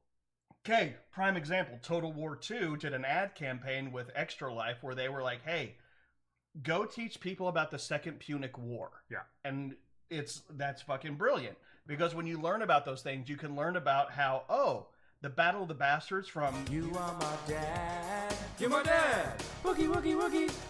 We Are Your Dads. When you can think about the Second Punic War and you can look at the episode of Battle of the Bastards from Game of Thrones, that's the battle that's referenced from the Second Punic War and how Hannibal was able to completely encircle a greater army with a lesser army and fucking destroyed them. So with that, what does that allow me to do with my improvisational comedy? Yes, it allows me to go ahead and it allows me to play on the fly. I can pull from a myriad of voices when I am a DM. I mean, you tell me. Does it allow for range? It definitely. Devin was before actually playing. Goddamn Sam popping! It scared me for half a second. Before actually doing D&D and having Dev like as a storyteller, Dev is an amazing fucking storyteller. There have been several times I've been playing DM or playing Dungeons and Dragons with Dev where I've actually forgot that we're playing a game and I've actually been sitting and like listening to a fucking story. And then it's like, okay, making a roll for initiative, and I'm like, oh shit, we're playing D&D. Oh my god, I didn't even bring my character sheet. So, Can I get him? Hey, Blazer Wife. Hey, Blazer Wife, 20. My wife. Your wife. I love you, honey. Hello, Shockwife. Oh, wow. We are taking We're very taking good care of him. decent care of him. My wife is fattening up your husband. Oh by the my way. god, honey, I'm gonna come home. I'm gonna weigh 20 more pounds. It's We're bad. not going to cannibalize him or anything. Is that what you meant when you were gonna eat? I don't know. Anyways. Does he I have need the both his Twinkie legs? bud. Yeah, the Twinkly butt. But I guess to round it all out, yes, my improvisational skills have allowed me to do a myriad of things. I can do things on the fly with my players. If they decide to throw something off from the goal I wanted to do, that's fine. I'm going to fucking roll with it, and we're going to build on it and make it a better story. Can I just say how important it is to be able to like quickly improv as a DM? Yeah. Because nothing ever fucking happens the way you kind of think we're going to go. Yeah. No. So the ability never, to go like, never. I want to talk to him and be like, well, shit, I don't have that guy written up at all. So let's have a conversation. Let's have then. a conversation with this random NPC that you decided to engage with, and Yeah. I guess you are very deeply in tuned and determined to learn his entire life story. His name is John Johnson. Let's do this. He's got 2 kids and a second mortgage.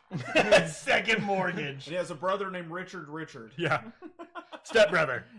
I drank a beer. Oh, sweet God. I drank another beer. Yes, Herman. 3 beers. 4 beers. Oh no. 5 beers. Oh 6 beers. 7 beers. 8 beers. 9 beers. All right, Oh, God. gentlemen, Oh. this Boogie sure is down. fun. Mm-hmm.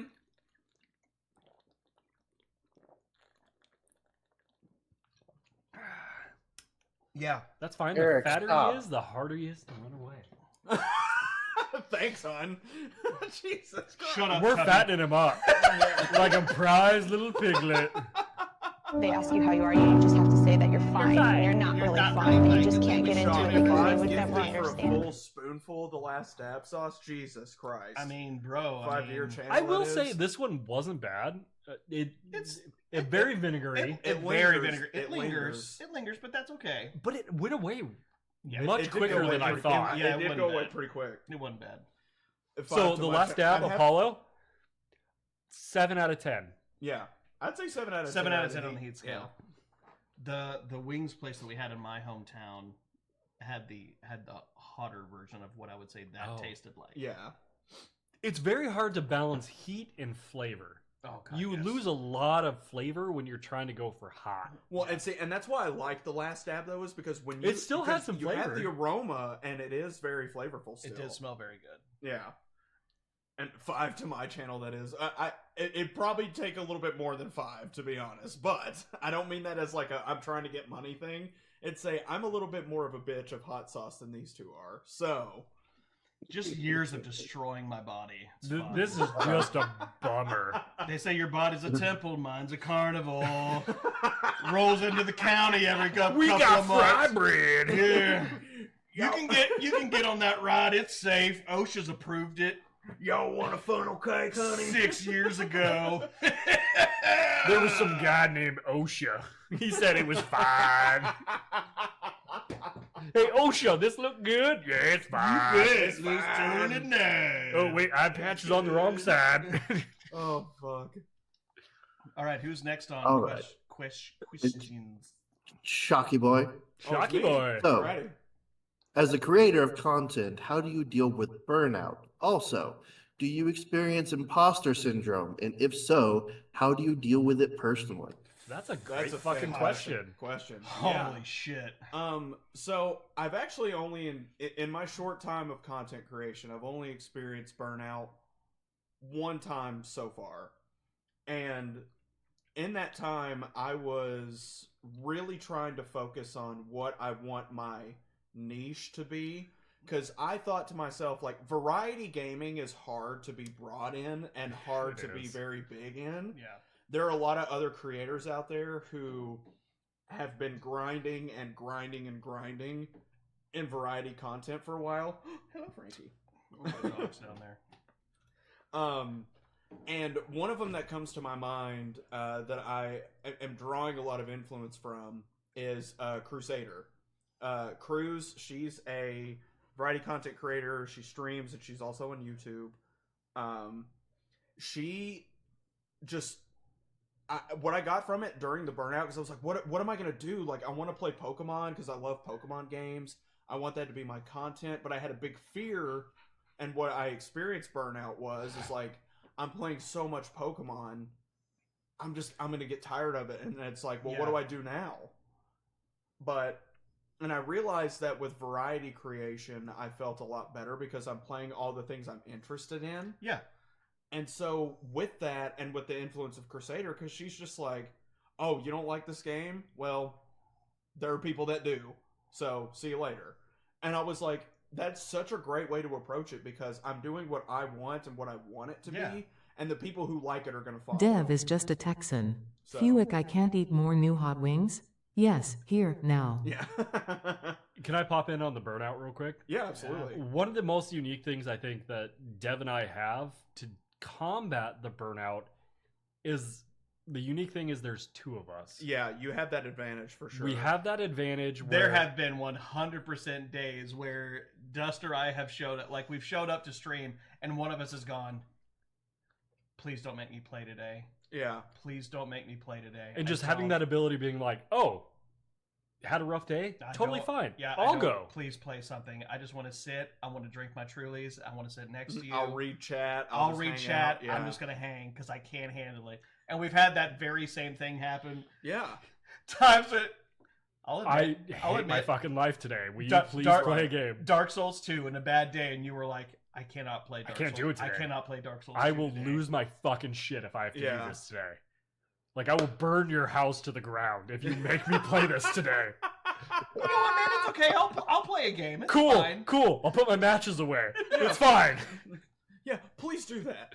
And no, and I mean, I completely agree. And that's kind of one thing I'm envious of about you two. And not in like a bad way, of course, obviously. I love you guys. But it just, you have that unique advantage of being able to swap.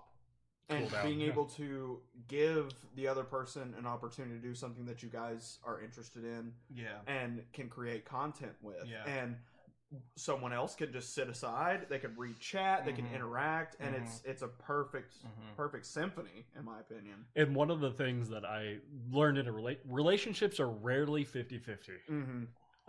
It never happens. And one of the unique things about being a two-person stream, relationship, 50-50, whether friendship or romantic, whatever, spouse, girlfriend, boyfriend, whatever. And I have something to add to that when you're done. And there's days where I only have 30% to give. I got it. See, Dev will pick up the 70. I got it. And take the brunt of everything, and I can sit back and kind of give that chance to just decompress and then kind of get involved.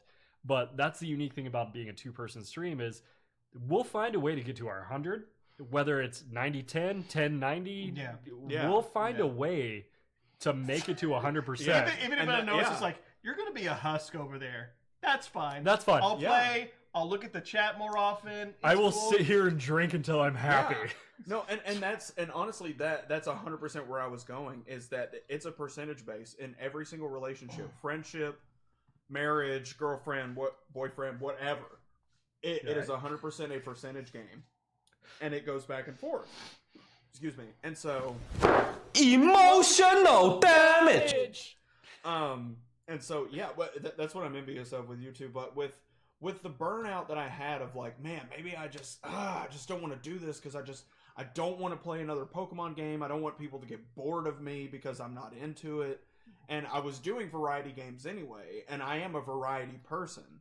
And so I struggled with a niche for a long time because I love everything from a simple Pokemon game to Castle Crashers, the Souls series, Call of Duty even I would dabble in a lot sometimes, Halo, Battlefield. I mean, it just, my array of games is all over the place. Yeah. from a niche game like Slay the Spire. I had that on my phone, and I love playing it before bed. And so I got to that burnout and was like, "I'll get to you in a moment, sweetie." I just want to. Yeah. After you, I'm good. Reclaiming my time. Yeah. But no, it just I felt that burnout, and I was like, well, no, wait a minute. Why? I shouldn't feel burnout. I can do what I want. This isn't about... It's your goddamn channel. Yeah, exactly. I can do what I want because it's mine, and I'm going to grow what I want it to be. You don't have to answer to fucking anybody. You don't have some CEO. You don't have some boss leaning to you. I can play what the fuck I want. Yeah, and I the thing took is, that from you guys you're and the from very Crusaders, you're the too. very Yeah. definition of that genuine kind of gamer. Like, I've got a following of people who are loyal to me, not because of the fucking game I'm playing, but because of the quality of you. Because of the quality of who I am and what I'm bringing to enhance the content. Yeah.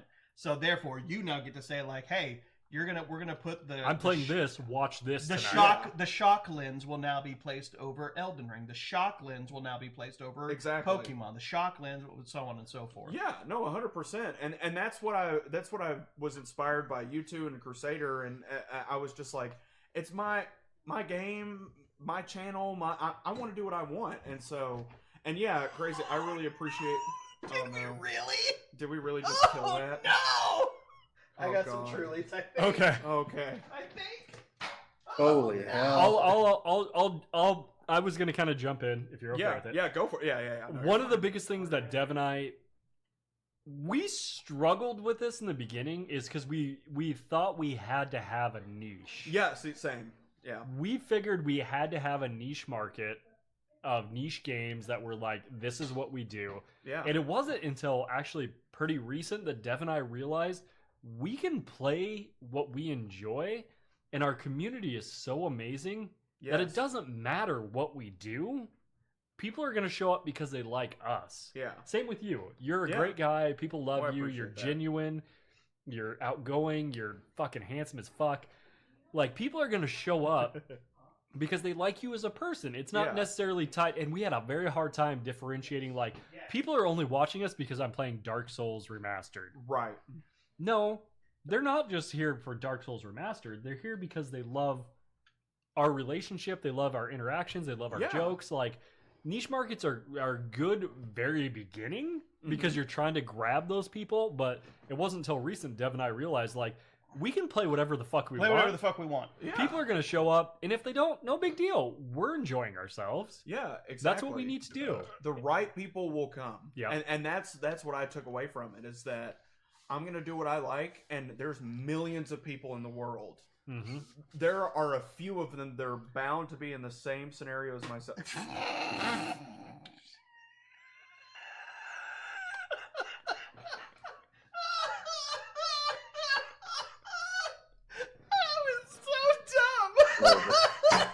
Well then, shit.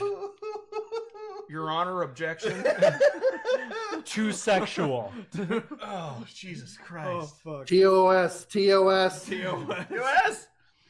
Oh my God. What was I even saying? Yes. Sam, Yeah, you exactly bastard. that. You are so genuine and kind. And that is part of the recipe that keeps people returning. Insert coming joke. Because of who you are. Okay, I've been drinking, don't make me cry.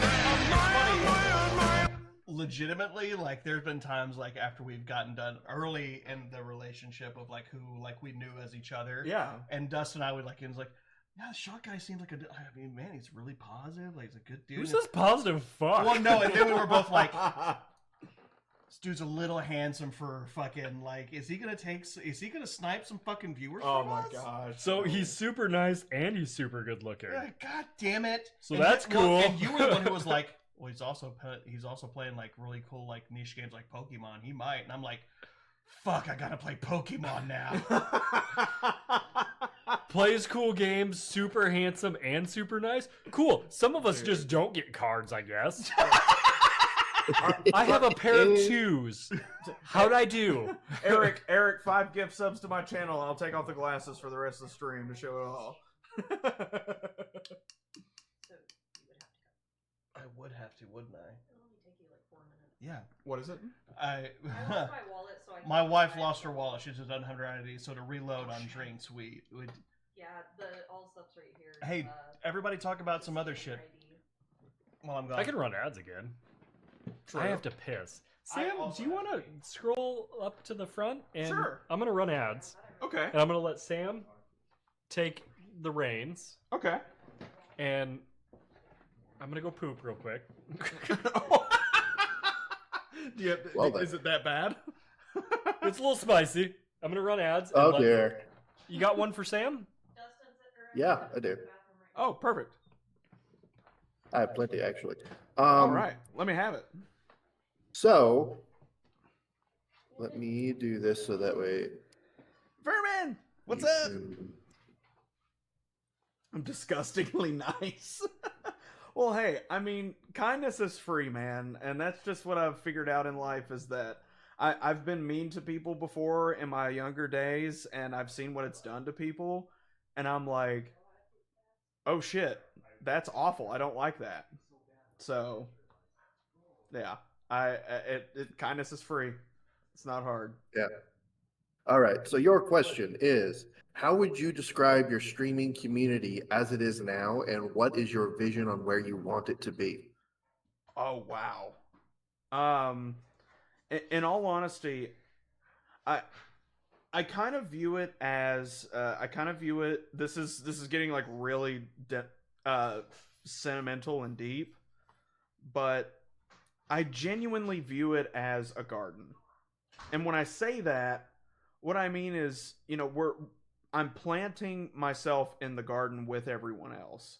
And in the beginning, when you start streaming, you're kind of by yourself. You're kind of scoping out the world. You're figuring it out in the online space. And as you go, other flowers will pop up and bloom along with you. And that's just kind of how I viewed it, is that I really feel like at this point, my community is a healthy garden of viewers, but as well as friends. Because that's the main thing I've wanted to, like I said, I was preaching on kindness a minute ago, but what I really, really want to hold dear is the sense of community of, hey, we're all here because we like each other, and we all want to play games together, and we want to have fun, and we want to do anything and everything together because there's a lot of shitty stuff in the world. So why not come together and have fun and just block out all that stuff, or even be able to deal with it? How do you do this? I'm gonna go the other way. Dust just tried to do the green screen peek I did. Did you see my head was like on camera? You got to remember, he's shorter and I not was a gonna Gumby say, fuck. I am a shorter fella. And where I want it to be is honestly just a bigger community that is doing the same exact thing. Of being positive, of encouraging people to be themselves and to explore the things they love and share it with us.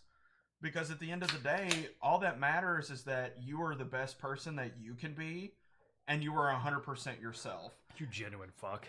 I mean, that's just honestly, I love it. That's how I feel. Is I want people to be able to come forward and just say, hey, I love this thing, and I don't know if anybody else likes it. And if hundreds of people are in the community in the future and are just like, hey, I actually didn't know about that, but you know what? You keep grinding. I love that. That's sick. I'm glad you enjoy that. That's so fun. And, oh yeah, did we lose focus?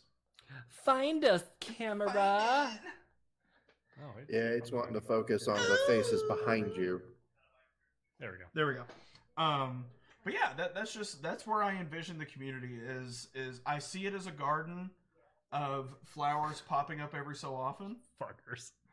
And then it's my boy. I'm so proud of him.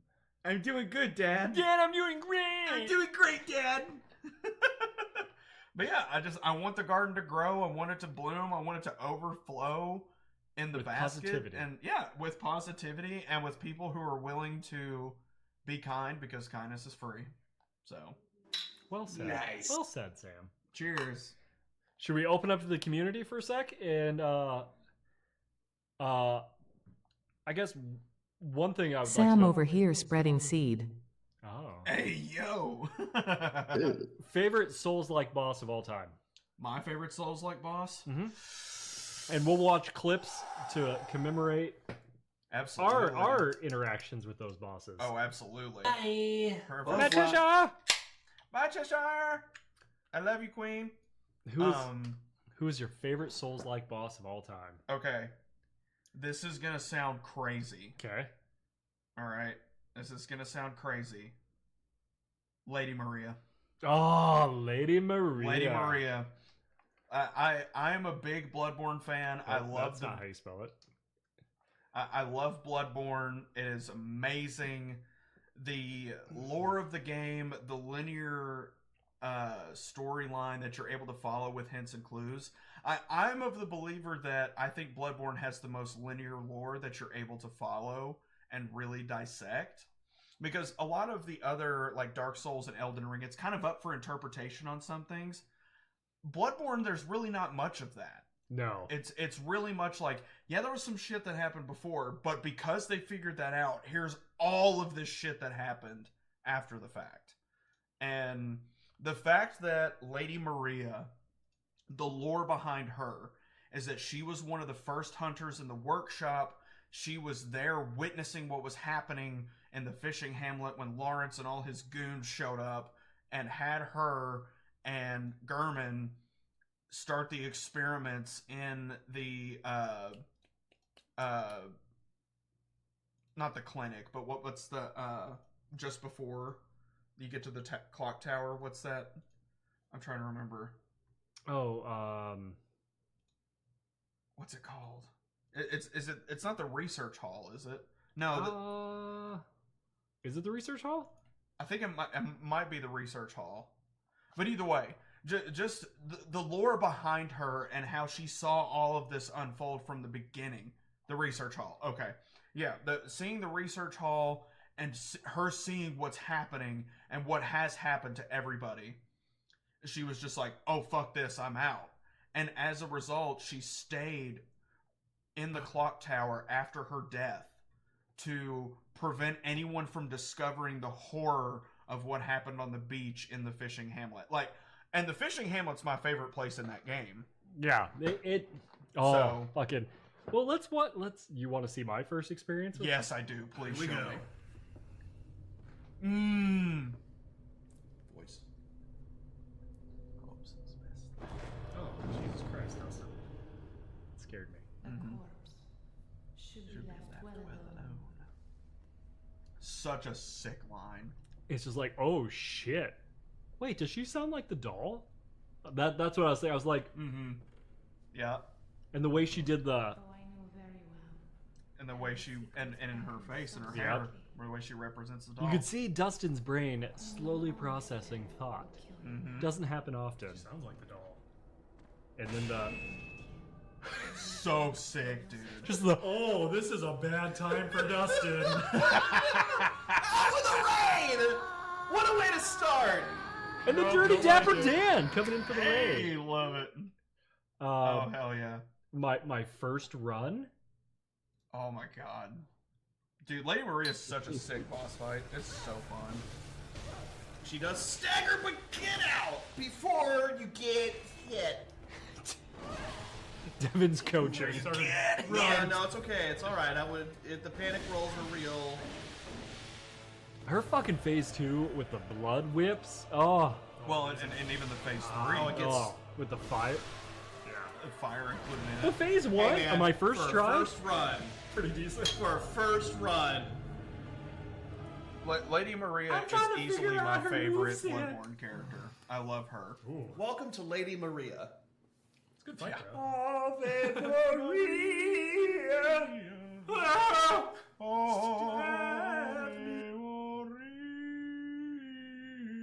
Ice skating bitch. Oh, this is a good one. Ice skating bitch. Oh yes. Because she just fucking ice skates around. I do remember seeing this one.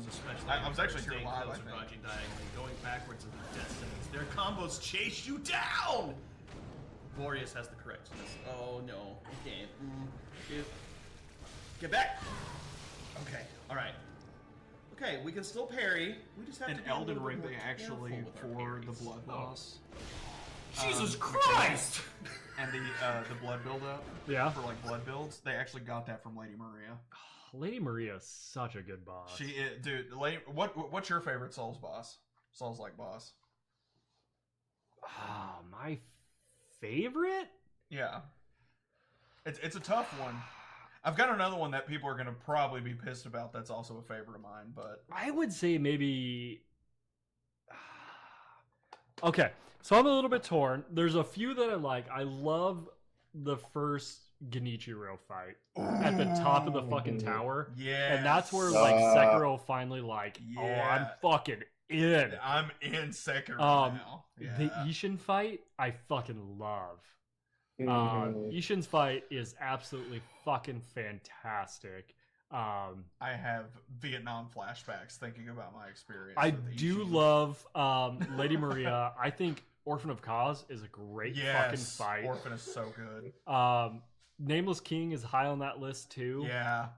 But I honestly think Ishin is my favorite fucking fight. I loved the Ishin fight. It kicked the living dog shit out of me. But I fucking loved it and I appreciated it, and it's a good fucking fight. It really is. Well, and as much as it traumatized me, because I literally sat in front of my monitor fighting him for about 4 hours. It was about 4 hours of nonstop combat, of just running in. Like, it got to a point that I didn't take damage the first 2 phases of fighting Genichiro and then him turning into Ishin. So, and I know this might spark a little bit of controversy amongst the community, but That saint go pew pew pew pew pew leaping spear. Technically, it's Souls adjacent. It's Souls adjacent. I would agree with that. It's a very Souls adjacent game. I know I'm just walking into this, and I'm now speaking with authority on a fucking game. Now I know. Shut the fuck up, you two. Okay. Like, we're talking about... Wow, Dustin pegged me really hard there just then. I mean... Hey, yo! We're talking about our favorite Souls-like bosses. Yes. And I said... Sam said... I said Lady Maria is my favorite of all Lady time. Maria, I said... I love Lady Maria. I love Orphan of Cause, Nameless King. You loved Ishin. Ishin was my favorite fucking fight. But also, Dustin didn't Genichiro. Shut up after that Genichiro's fight. sick. The first Genichiro The fight. very first Genichiro. That skill one check. is what got like. Give me Sekiro. That one got me. And surprisingly to me, I beat Ape in 6 tries. It only took me 6 tries to beat him. I was so surprised. To beat orangutan? Yeah, Headless ape. The headless ape. The headless ape, yeah. Oh, headless the first headless ape. I fight. will say that surprised the fucking shit out of me because I was real cocky on my second try. And I know, killed him. you walked into that one just ready. It's like, whatever, get this. Devin, 2 tries and fucking killed him. He's got a friend! I know no one is going to believe me when I say this, but this is true. I beat why did his name slip in my head already? What game? It's Dark Souls 1. Okay, never mind. I first tried Artorias. Oh. In my very first playthrough of Dark Souls 1, I first tried Artorias. I don't know how. I have friends that were in my Discord call with me that can back me up because I was like, oh my god! And they were like, you did not just beat him. And then I sent them a screenshot of the achievement. Artorias was a Dark Souls 3 boss in Dark Souls. Yeah. Artorias' moveset and the way he interacted was not a dark... Same with Manus. Manus really didn't... Well, that's what I was going to say is like, Manus is the skill check that I had me realize because...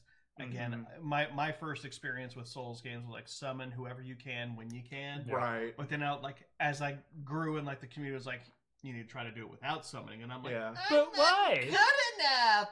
So I started doing those. runs on my own. Yeah. Dark Souls 1, 2, 3, like just solo that shit. And so the first one that I did, because it was like the only Dark Souls that were out at the time were Dark Souls 1 and 2. Yeah. So 3 wasn't released yet. So I was just like, okay, well, let's just try to do Dark Souls 1, no summons. And like you get through it, like Manus was the one that I was like, I'm gonna cry. Yeah. I'm gonna cry because His wombo combo? I can't do it.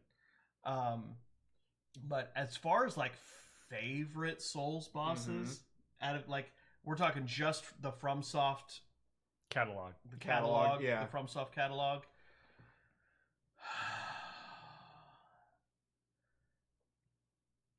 It's a tough one, isn't it? It's very It's difficult. tough. No, You can throw a couple in.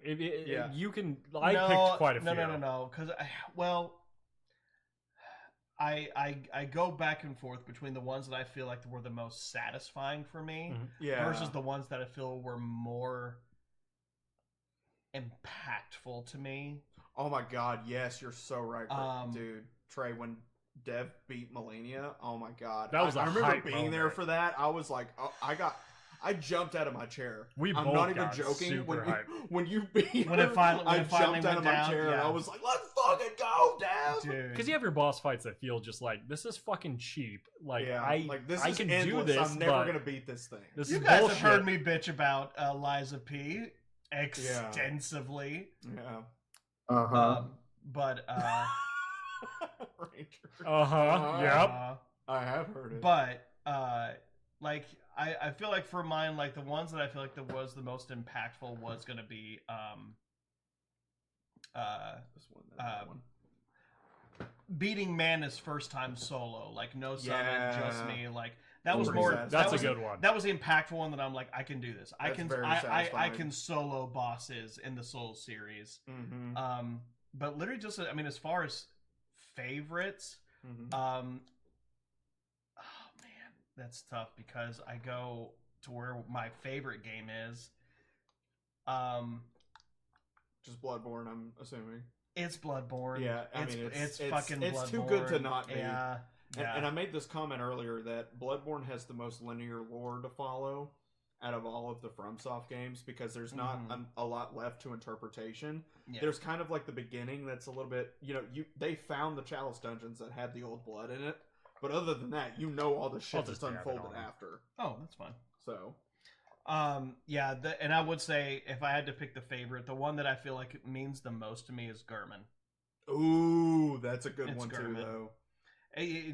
Knowing who Gurman is and who's been through the dream, how many faces has Gurman seen, and through all of it, like, Three. Do you think I'm a baby back bitch? Okay, well maybe not. Don't get in the sandcastle if you ain't ready to build castles. Come on. Okay. 3. We'll do 3. I'm trying to look out for you. It's fine. For me, beating Consort Radon, I will say beating Consort Radon was one that I was like, y'all have seen my clip of me beating Consort Radon. Holy shit!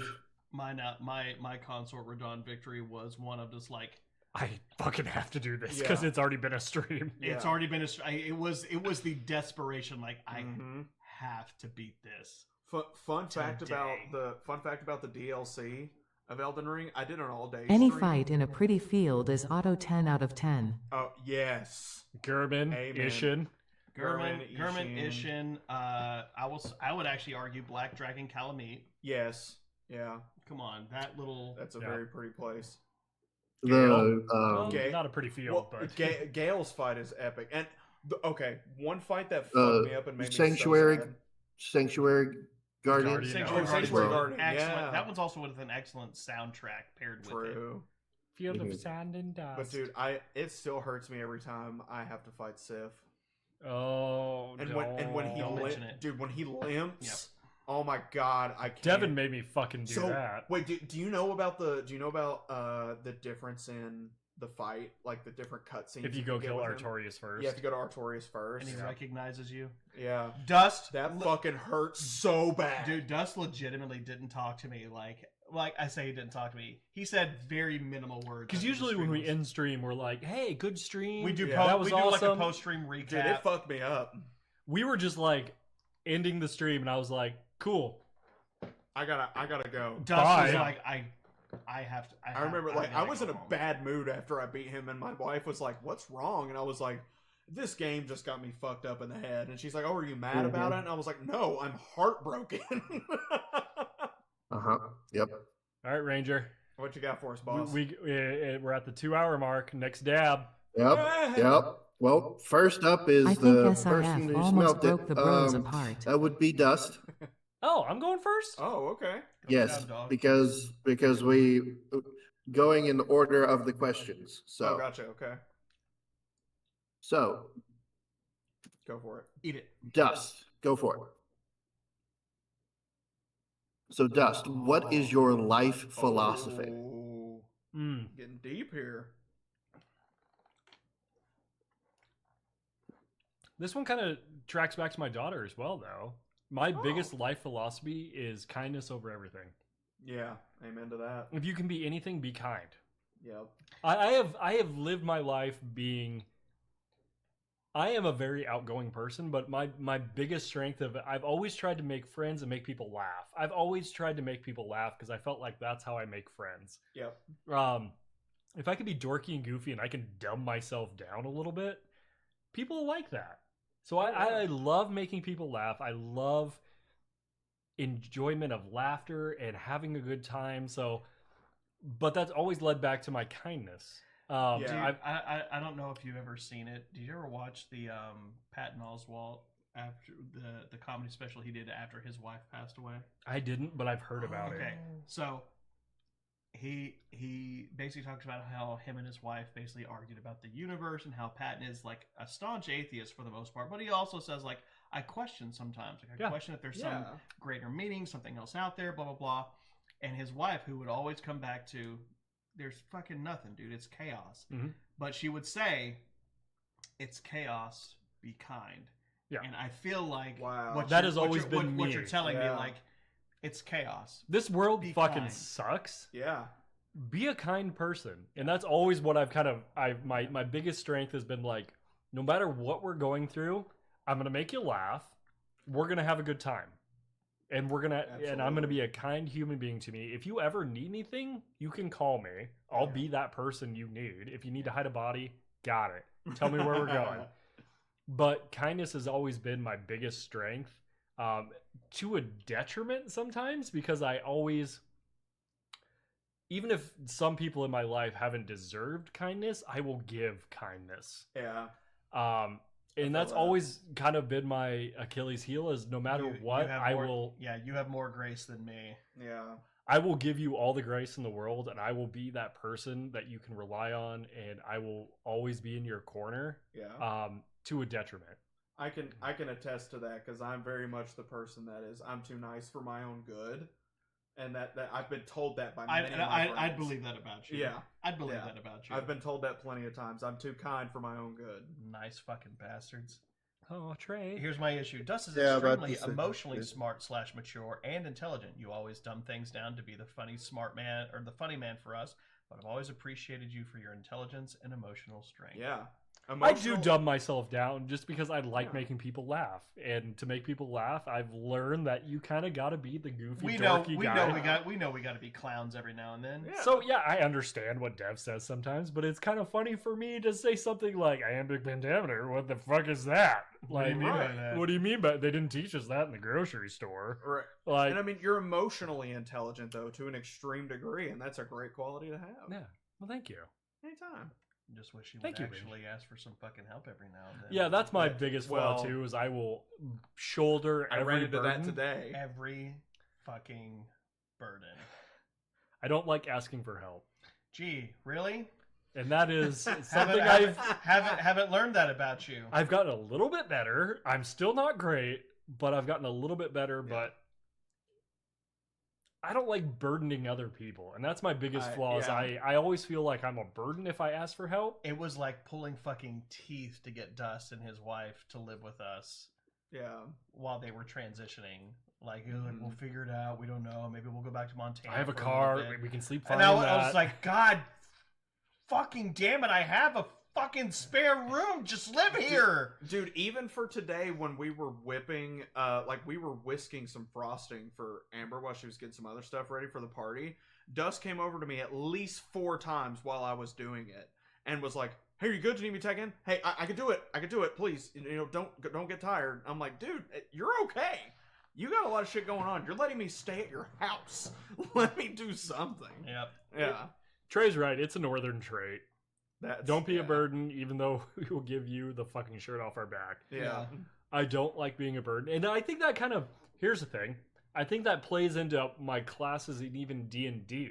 Yeah, because you're paladin. Because I'm a paladin. Yeah. I don't want to be a burden. I will shoulder all the things, and I will take all the stress. I'll be the tank. Hello there. Hit me. Hit me, because I don't want you to hit him. I don't want you to hit him. Hit me. I'll take it. I can take the stress. Alex. So, I don't know. Good question, though. That was a great question. That's a good question. Love that. All right. Dev, it is your turn. Oh. Down the hatch. I didn't like this one as much as the first one. Yeah. Yeah. Which This one lost some flavor for heat. Did it? Yeah, this one lost flavor. Oh, this one's bitter. Is it bitter? Yeah, it's a little... Hello there. It does smell a little more bitter. Mr. Good Cat. All right. Mr. Good Cat. So, He's a cat. Dev. That doesn't taste good at all. Lost a little bit. That is gross. I haven't had this one. I've had the last dab, but I haven't had this one. This one lost some... This lost a lot of flavor, and to be honest, a lot of heat.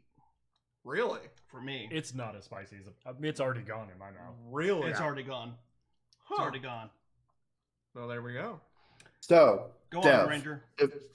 if we had a channel mascot, what would it be? And also, who is your favorite mod? Oh. Oh, no.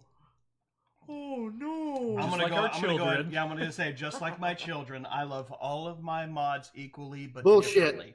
I love all Bullshit. of my mods equally, but differently. Because everybody brings a different flavor. Ranger Green keeps us on task. He keeps us on point. He's the oldest child. He's There you truly go. the oldest kid. That's a Like good way to asking, put it. like, hey, have we done this? Have you guys done this? Where are we at on this? All right, like, I mean, I know we're not a company yet, but I'm sorry, I'm eating Ranger- so many nuggets. you're just fucking eating at this point. He's just been eating. Bastard. Yeah. Ranger Green is basically like the office manager. He's keeping things on point, keeping the schedule tight, keeping us like, keeping me on point. Like, Devin, have you written more for D&D yet? And I'm like, oh no, I haven't. I got it right. Trey is our middle child. Chaotic. There you go. Off the wall. Says some weird shit. We love it. But, We love you, We Trey. love our but Trey. loyal as the day is long. Yep. Yeah. He's ready to go to war for us. Eric is our youngest child. He's here when he's here, and he's fucking great when he's here. Oh, and we man. think nothing Exactly. but the highest of Eric. Oh, yeah. Nothing but. He's our youngest child. He's the golden boy. Motherfucker, we have to answer I was this going to say, one. I was about to point that out. Like, we have to answer We Alex's have to question. answer this one. I have to go last. You though. didn't. Okay. You didn't do the mascot. Oh shit. Okay, the mascot. Honestly, if we could make an anthropomorphic version of A wolf and a bear. Am I in your mouth? Am I in your mouth right now? Stop it! I would actually like to anthropomorphize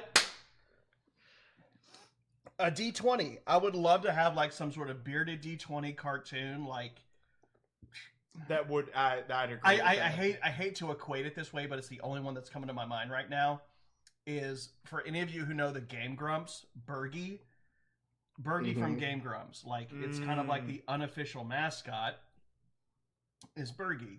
And I would like to say, we haven't named him yet, but I always, in my head, I always call him Bartholomew. But our bearded D20 boy. Drunk Uncle D20. He's our beer drinking D20 bearded boy. Look He at shows up him. for holidays. Look how cute he is. I spent a lot of money on this logo. We spent a lot of money on this logo. We did take our original design and be like, hey, could you make this, but like good? Better. I love our logo though. And if you want it on a t-shirt, just like we have here, Exactly. Perhaps I'm not getting the link again. Kidding. Yeah, I'm do getting the link tree again. But I have this question has to be asked. It has to be. Alex, boy, howdy. Favorite Star Wars film or series? And then go in more detail. So like, so I would say I have to go last. I have to go last. Okay. Just cause Sam. You want me to go first? Go first. All right. This might be a little out there, but this is facts. My favorite Star Wars film is Rogue One. Solid fucking choice. Rogue One is my favorite of all time. Empire Strikes Back. That's a good answer. That's a hello America. It's nice to meet you. You like Star Wars? Answer. Yeah. Break it down though. Why Rogue One? So I love the fact that the Red Team got broken down and gave a little bit of context to the lore of Red Team. Okay? Yeah. For one thing, I loved that. Loved that touch. And one thing that really took me over, seeing the transition of that in-between of 3 and 4, obviously that's amazing. But one thing that sold me incredibly is showing why Darth Vader is one of the most horrific villains of all time. Fucking hallways? Because that last 2-minute scene of the alarm going off, the lights cutting out. The alarm, Destiny of the Fates playing. Yes. Or Duel of the Fates playing. Yeah. The new version of it. He's scary. Just the choir of it. Yeah. And I mean, and that's the thing is people didn't realize how horrific Darth Vader was and how much he was feared and how powerful he is. The guy, he moves to the ceiling, and as he's just walking, he doesn't even look, just walking by. He just cuts him in half. And you're like, yeah. And he didn't like speed up at all. He's just like, I'm going this way. Fun fact about that scene, I believe, I could be wrong when I say this, but there's an extended cut of that scene out there somewhere where he's literally decapitating rebel troops. They're supposedly, they filmed a couple of different versions of it. Yeah. Me being the Star Wars aficionado I am. Mm-hmm. There is, in fact, quite a few different variations of that scene that were shot. Some that didn't make it into the deleted scenes, some that did, but apparently there was one where he lines up certain individuals and just off with their head. Yeah. And what I love too is it just that the horror and the ambiance that you get because it's pitch black and all you hear is and then you see the lightsaber and then the lightsaber ignites and you like, see his oh, dark no. and I remember I was watching that movie with my dad who grew up watching Star Wars and loved it. He was we were watching it together when his lightsaber ignited. My dad looked at me and went, "Oh shit!"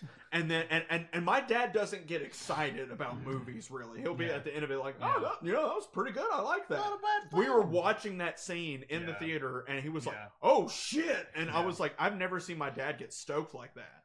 So that easily.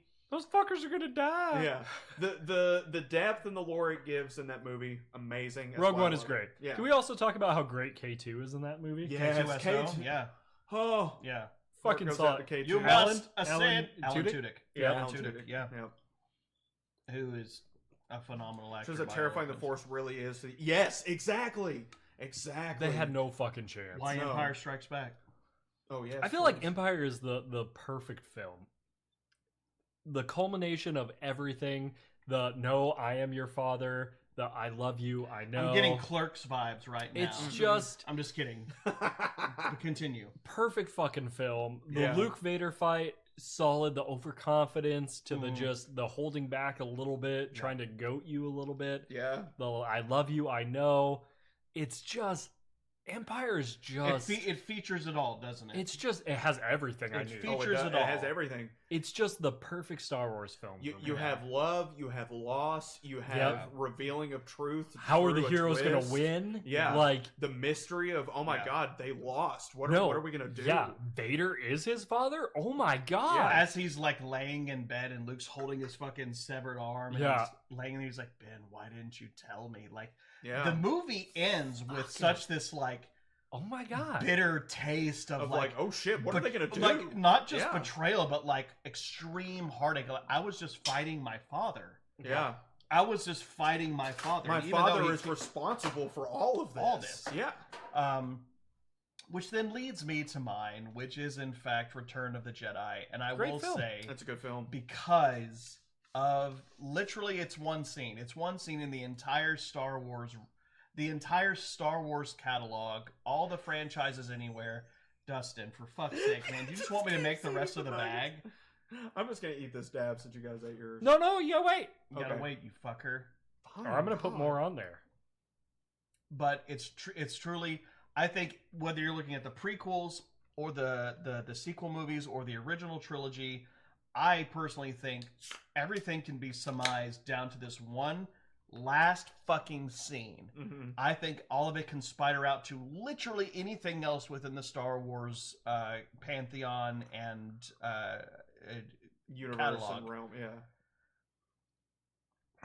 I'm not going to leave you here. I've got to save you. Yes. You already have, son. Yes. You already have. Tell your sister she was right. She was right. Yeah. There's never, I'm already tearing up. That There's line never is- going to be yeah. a time where I watch that scene and don't tear up because truly, if we talk about what it is from like the Force, the Empire, the Rebellion, Especially the if you dark start side, from the the light, beginning, the too. Sith, Yeah. everything. like, Everything can be like basically all roads lead to Rome, and how that very specific moment is when it happened. The prophecy came true. It did. There was a person who came who brought balance to the Force. And while for years there was the Empire and how they had spread their grubby little fingers across the galaxy, at that moment, finally, the Emperor was dead. Yep. And he had We took the long route. We took the long route, but Anakin did what he was supposed to do. Yeah. He rid the galaxy of the Sith. And even though they tried to come back, and even though Palpatine come back, somehow Palpatine returned. Don't get me started. Don't get me started. Don't get me started. But that all of it can now then go back to that point where he did what he was supposed to do. Yeah. 100%. And brought balance. Can we talk about the moment when Palpatine is Force lightning Luke though? Luke, and his father, and he's doing and the father Vader turned. please, and Vader's doing the. He's choosing. Yeah.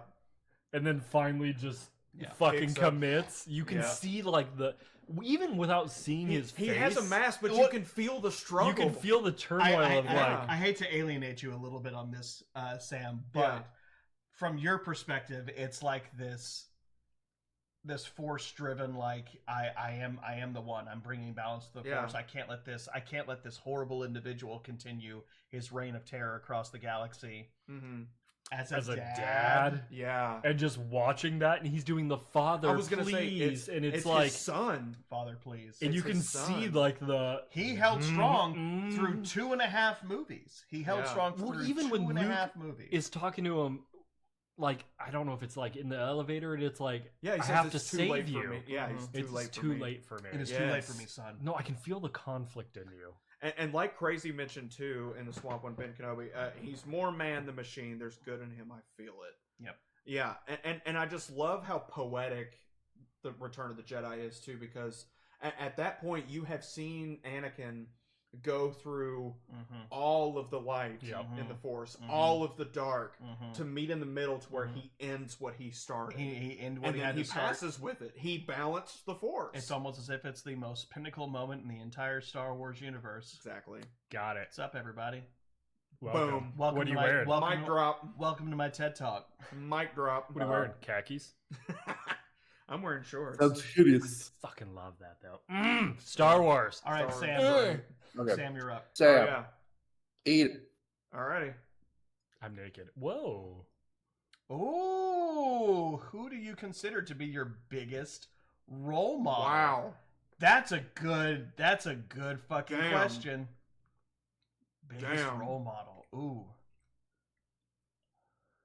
Mine's dead. Oh my god. This one's a little. Okay, this one's not as hot. It's really more. not. It's more bitter than It's it. more bitter, It has yeah. less flavor, doesn't This it? one's very bitter. It is. I It is a little don't more like. bitter. I don't like this one. Yeah, it's a little Or more. this bitter. one. Yeah, I was gonna say the other one is the last one. Okay. Yeah. Which one is that? The It triple loses X? flavor Triple X. for trying to be hot, but it's more Yeah. bitter. Yeah, I agree with that. If it's not me, don't come home. Well, shit, you read it first, chat. Wife's calling you out. Hey, we bro. got a spare bedroom. Fuck Yep. off. He's ours now. No, go This home. is the twink we No, bought. we bought this twink. I got the receipt right here. He found me at the Twink store. This is ours now. Can we get an extra medium twink? My biggest. Extra Too much medium. On the fuzzy side. I don't want a large or small. I want extra medium. Extra medium. That's if I've ever Found heard him. something to describe me, it's extra medium. Oh, man. Sam's the equivalent of buttered noodles.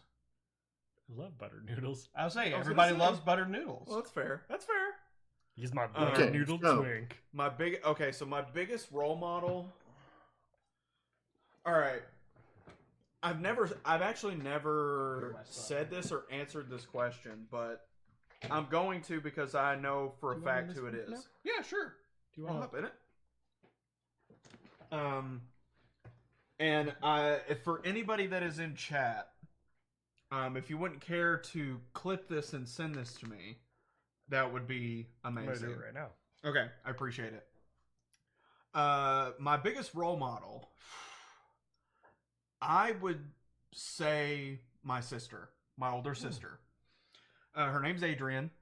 My older sister, I genuinely believe she is responsible for saving my life.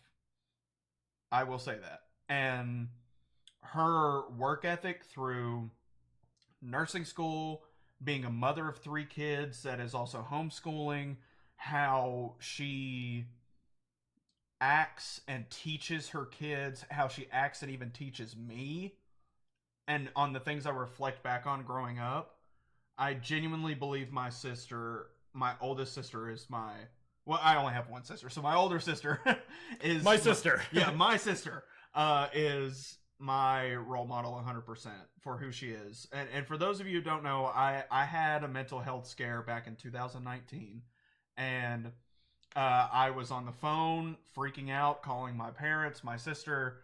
It was just a bad situation. I won't go into details, but you can assume with it being a mental health situation where it was going to go.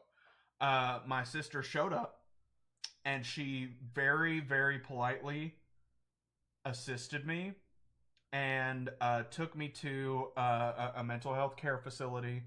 And I was there a couple days in-house working with psychologists and therapists to figure out what's going on with my life. And after that occurrence, and her being there to support me, and me being around to help her, because at the time, she was moving into a new house and was cleaning things up and renovating. So during that time, I would assist with that, and she was very supportive and loving. And so because of all that she does and who she is, 100% my role model is my sister. Adrian, I love you. You're the best big sister on the planet. That's probably going to be 2 clips. Yeah. Oh yeah. No, things are good. Things are good. I'm doing We're so always much better. here for you too. Sam. Yeah. No, I appreciate you, bro. Yeah. And now turn this way and get a hug from this side. Stand up and hug me, you stupid bitch. I will. I love you, man.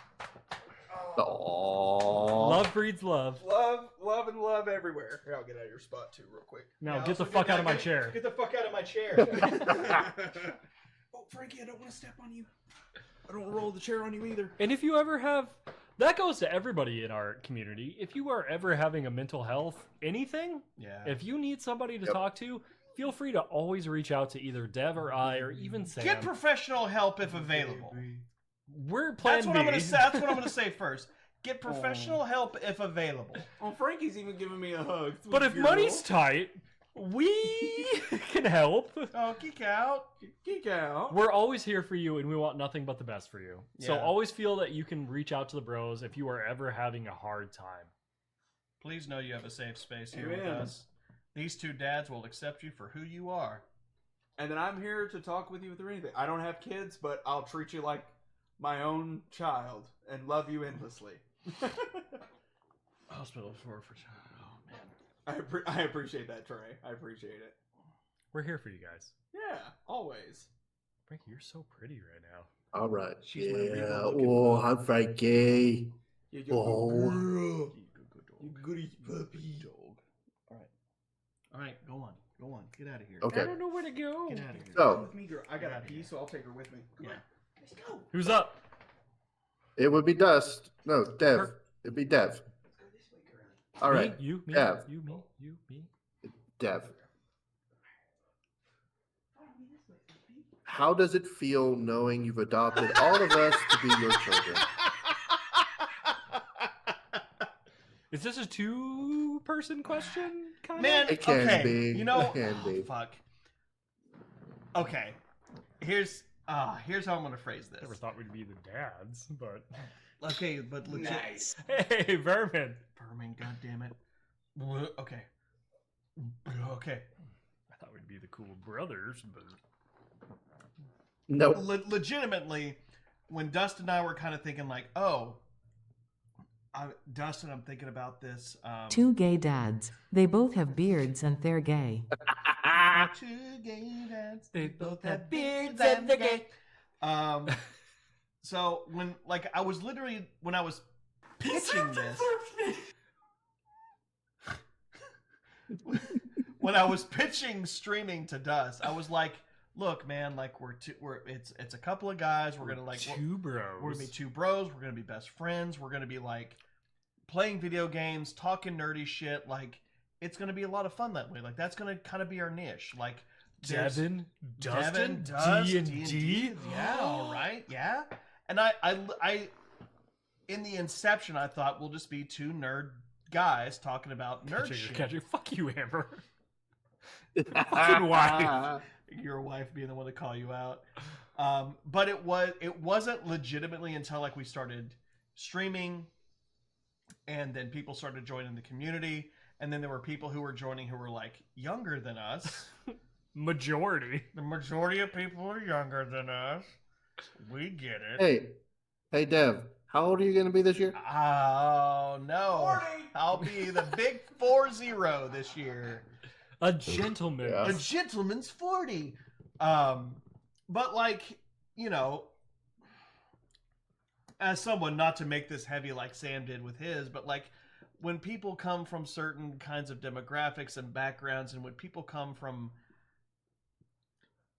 for lack of a better term, a broken home or a dysfunctional home. That's what I'll say. A dysfunctional home where Sam, god damn it, man.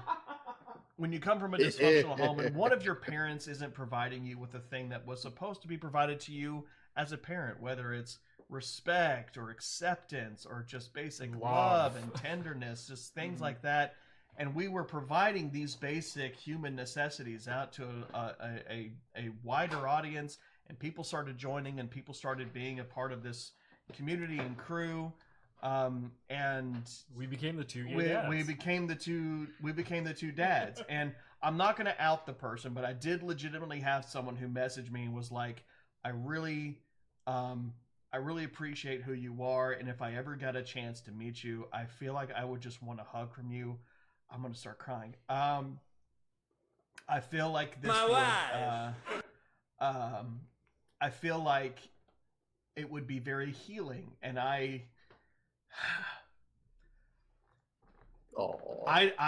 personally know what it's like to be in a very difficult relationship with a parent, and it's hard, and you're just sitting there standing in front of someone who like helped sire you and create you, and you're like, can you please just give me like the base for what I need? Like I have very base needs that I am craving from this individual, and I'm not getting them.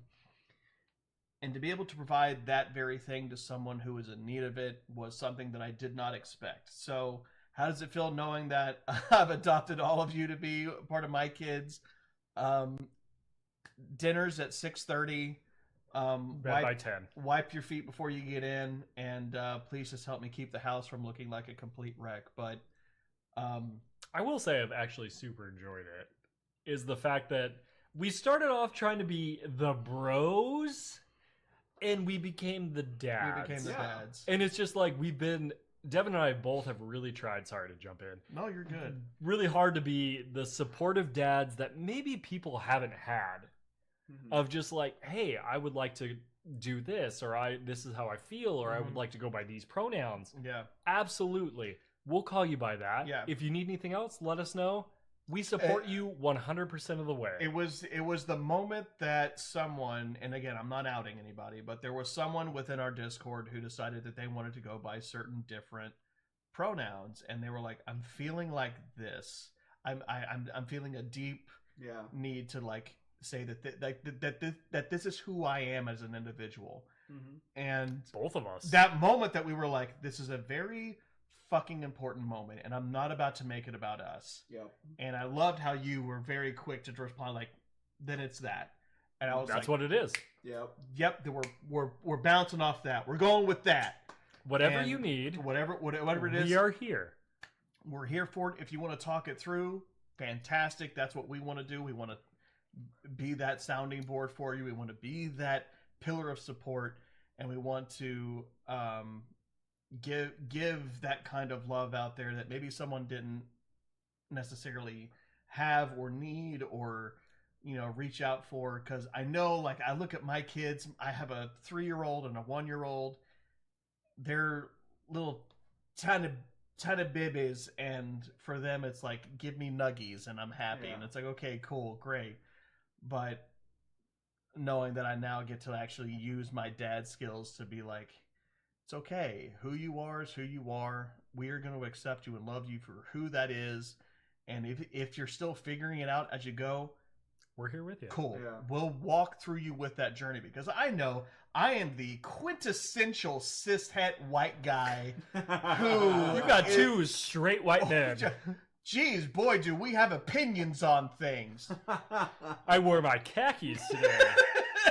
So we're constantly learning, and we're still trying to make sure that we are, as I've heard it said before, we're setting a seat for everybody at the table. And we want to make sure that you feel welcomed and heard, and you have that seat at the table. Safe and supported. Safe and supported with safety, dignity, and respect. Yeah.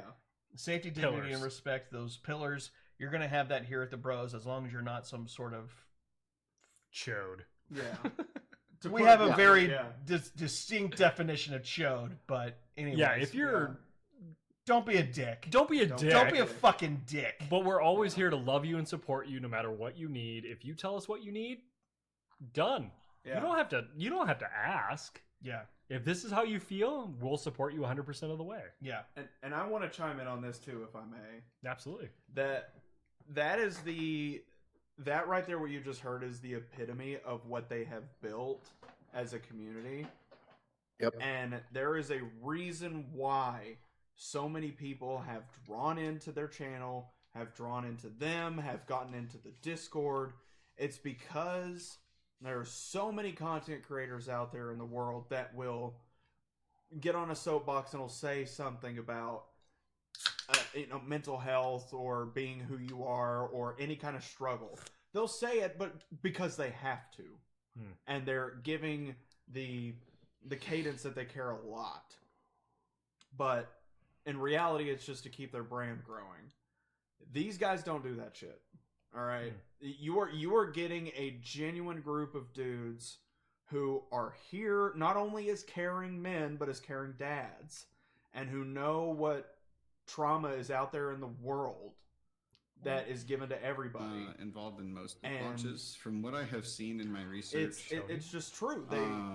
One thing that's typically done for a book launch, we want what's best for you guys. Is and as your resident two gay dads, shut up. They'll have some sort of we'll get there. Before we skip off this question after the shouties are done. I can't hear them, so let me know when they're done. To come and get a day one signed copy of the book. Geek out. Yeah. As someone that has helped me, not just by the Bros, but by the community. This is a healing place. No one is a professional, but we're all here to listen and just be a shoulder to sometimes cry on. I could honestly say this community has kept me pushing. I love you all. Yeah, and that's what these guys have done, and that's why I've been influenced by them and what I want to create for my own community. I'm not trying to make it about me by any means when I say this, but it's just I've been directly influenced by the care and the kindness because, like they said earlier on in the stream, plenty of times you go into someone's stream, oh no, you can't talk about yourself, you can't promote yourself, you can't do that. That is the exact opposite here. It is, yeah, fuck that. You're here with us. We're giving you your moment. It's a human experience. We're all here for each other. We're all trying to do the same thing that we love, and we're going to grow that way. And that is just the beautiful part about the online world, is that these two dudes exist in it, and they have given a platform that is, hey, we're here, and we're going to make sure that we are all together and happy, and that we're giving out love and kindness, because there's a lot of shit out there in the internet and just in the real world. So the fact that this exists is a beautiful thing. So cheers to you guys for something amazing. Thank you, brother. Absolutely. Everyone has needed someone at some point, and it means so much to have a whole community of people that care for and about each other. I am incredibly proud of Dust for being a part of this and creating a safe place for anybody to come to. But like at CR4 Zib 4 starred said, they're not professionals. The strongest and bravest thing you can do is get professional help. You are not weak or lesser than for needing help. 100%. Absolutely. Someone called me Qui-Gon? You look like Qui-Gon Jinn. Yep. Yeah. Team Alex said, I have a question unrelated. To be fair, why does the guy on the left look like Qui-Gon Jinn? To be fair, what an incredible... To be fair, I mean... Qui-Gon's a badass character. Do I get an Yeah. Obi? Am I Obi? Maybe. Do I need to grow this out a little bit more? Maybe. Dev is vibrating with joy. Oh, dude, straight up. Are you kidding me? Yeah. Okay. So now for... The look comes from the fact that I have Norse heritage. I'm trying to grow my back stuff out. But yeah, it's all because of the heritage to the motherland. Saifo Diaz. So, now for my turn to pitch in on that question. Yes, perfect. Go right ahead. So let me do. Wait a minute. What the heck? Anyway, y'all, it is a honor and a privilege to be one of your mods. You guys have always been so supportive. As a fellow DM, I've sent you things, and I know you guys are busy. I know you guys don't always get to read them, but I still find a lot of joy in sharing that with y'all, namely because you guys are always so enthusiastic and caring. And to kind of hit off of other points, just real quick. Yeah. You two are going to be on my quick list for actual, like, when I have a kid, dad advice. Oh. Like, hey, they're doing this. What does that mean? That means a lot. Such great support from out two gay straight dads, but I look up to you like the supportive older bros. Yeah. That actually means a lot that you would reach out to Dev and I. Seriously, I mean, the way you guys... Don't cry, you're fine. You're okay. I'm fine!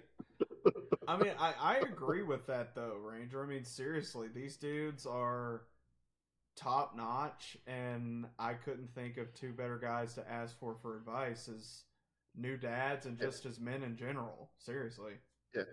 Yeah, and like this is coming from a guy who is not from a broken home, is not from the place like how Deb was saying about how, I got that. Yeah, there were some bumps and yeah, I have some trauma, but this is coming from someone who I still talk to my dad. Oh no. He is a great man. I have an amazing father-in-law, but you two are on a different level. You guys are different.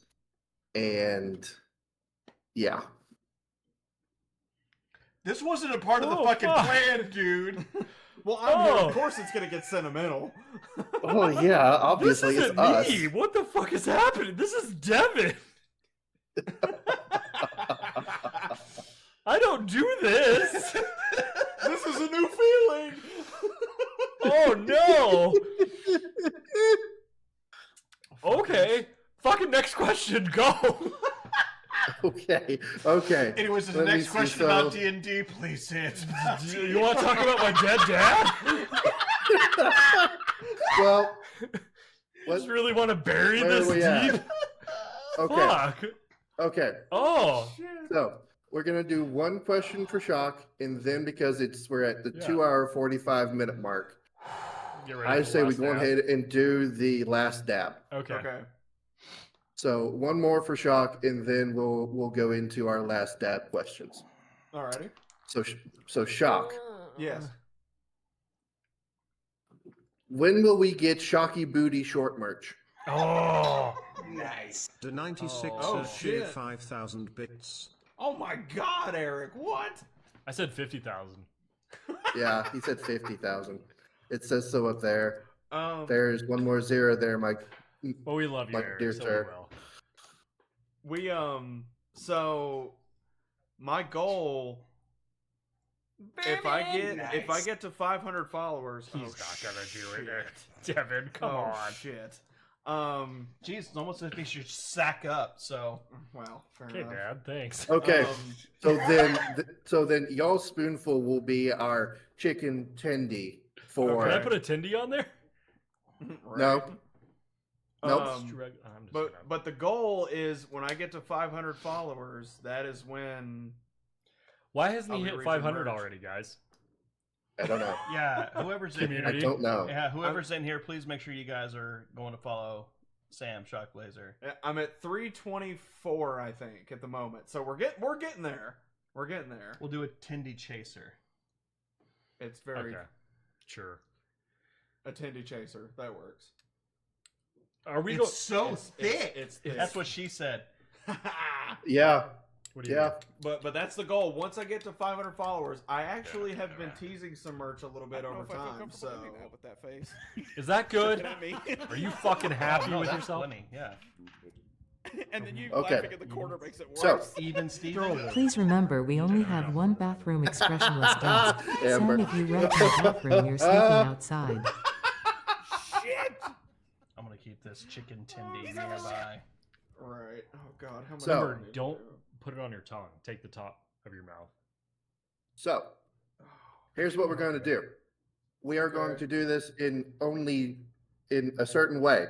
I'm going to ask a question to Dev and Dust, but You don't have to. Sam, you don't have to. you can't. When I ask the question, we'll go Dev first. You will take your spoonful, Okay. and then we will move on to Dust. Okay.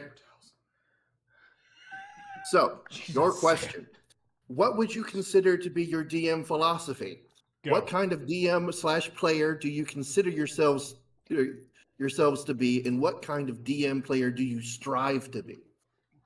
Philosophy, consider yourself to be, strive to be. Yes, I put it in the chat so you guys could read it.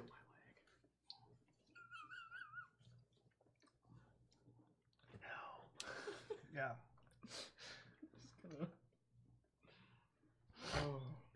That one tastes better than the last one. I made a mistake. I rubbed my ass. Oh no! I rubbed my ass. Did you? Oh shit! Do I need to get you a wet paper towel? No, I'm fine. Are you sure? All right. DM philosophy is that the I'm getting you a player wet towel. and DM relationship is not adversarial; it is collaborative, Fact. and that you work together to create a fun experience. It should be story driven. It should be fun. It should be exciting. Oh God, no! Uh-oh. I hit some on my hands. I'm Oh, sorry. you dick. I rubbed my eyes. Devin, where are your paper towels? It should be Above exciting the for sink. everyone. You guys are fine. Keep doing what you're doing. I'll be fine. Are you good? Is it that bad? No, it's good. We're just getting the paper towels out. Okay. Yeah, you might need them for these because this. Oh man, This last dab I'm is hiccups immediately. Yeah. Yeah. So that's your kinda DM DM I try philosophy. the DM I try to be is episodic while also long-standing. Perfect. telling an overarching story over several sessions, Perfect. parsing out individual bits of information and teasers, leaving a couple of different sessions as cliffhangers, so to bring the excitement back to the table. Is this one getting you? This one's a little bit more. Yeah, I see some A little bit more. And then as far as the player, I want to be engaging, fun. I don't want to take all the spotlight, but I want to thrive on the spotlight that's given to me, and I want to include everybody else in the story, whether it's the full story, my character's development, whatever else. Go ahead and go, you dick. Wait, what's my question? Your question is the exact same. Oh, same thing? Same fucking thing, Yes. you dick. Have fun. Yes. I'm gonna go grab some water. What would you consider to be your DM philosophy? Dustin. Oh God. DM philosophy. My DM philosophy is very similar to Dev's. I've learned a lot about DMing from Devin. Okay. Devin is an absolutely fantastic DM. Thanks. Very episodic, very story driven. I like the long form, episodic, overarching story. One thing I do love that I've kind of incorporated, and you'll kind of be along with this, is I love to bring backstories into the main story. Correct. Yeah. That's what I love to do. Incorporation. Yeah, For all players. Incorporate your backstory into the overarching main story. Okay. I'm a very story driven DM. As far as a player, I like to be the one that talks. I love to be the front of the story. I love to be somebody that's in the front row, having those conversations. That's why I love paladins, the charisma-driven classes. I want to be involved. I want to be front row. I love being the face of the party, the one that does the most talking. That's how I've always been. That's how I like to be. Okay. And so, what kind of DM or player do you strive to be? I strive to be the. I like being the. I guess kind of like the paladin. I like being the pillar of the party, the dad of the party, the one that everybody can rely on, the one that everybody knows is going to be the one to first talk, have those conversations, to be that badass that everybody loves. Okay. I'm good. I just had to fight. I had to fight through that one. Oh, I had to fight. I had to fight through that one. Oh God. A full spoonful is a lot. I was gonna say, now I'm scared. No, it's good. It's fine. All right. Shocky boy. The chicken nuggies. Your turn. Okay. I have to piss, so fucking good luck. All right. Ooh. Your question. What is more important to you? Security, fulfillment, or something else entirely? Bye. Mason Trout, love you. Oh goddamn. Have a good night.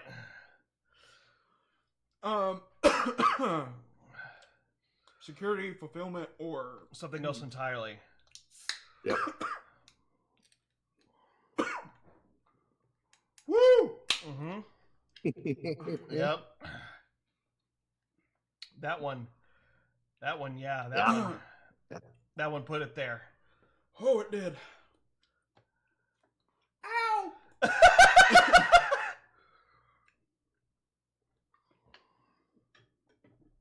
Oh, yeah. Oh, that truly helped. Fat or alcohol, that's what you want to... Yeah. Honestly, fulfillment. Okay, why? I agree. Woo! Fulfillment because I feel it in my ears. For whatever reason, mine's on the uvula. That's on my uvula. I would say fulfillment because I want to be able to do something and get a sense of achievement from it. And be able to relay that I'm doing something that I feel is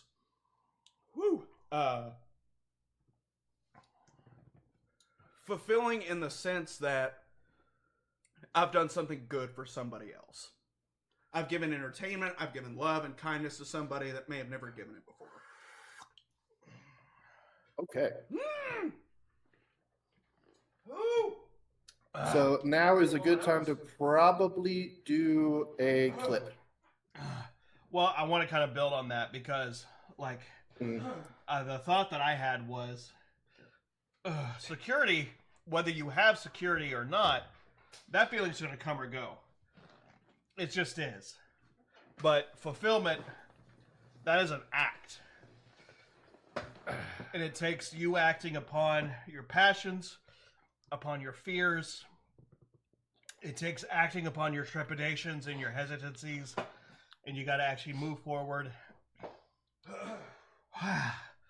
And go forward. And that's how you get fulfillment. And that's why it's more rewarding than security. Yes. Eat a fucking dick, bro. I know. I'm just looking at him. He's fine. Okay. It did have a lot. Woo! That one did have a little bit more kick to it. Doing a full spoon. Very bitter. Sam, you okay? I'm good. Woo! Feeling all right over here. Bearman! Nice. Bearman! Oh, I'm out of. All right. Got 5 minutes. I could probably drink another Truly. Got ice cube? Let's do a clip. That one lost a lot of flavor as well. It lost a lot, yeah. That one's very much like my experience with the bomb, which is it's hot, but it's not good. Yeah.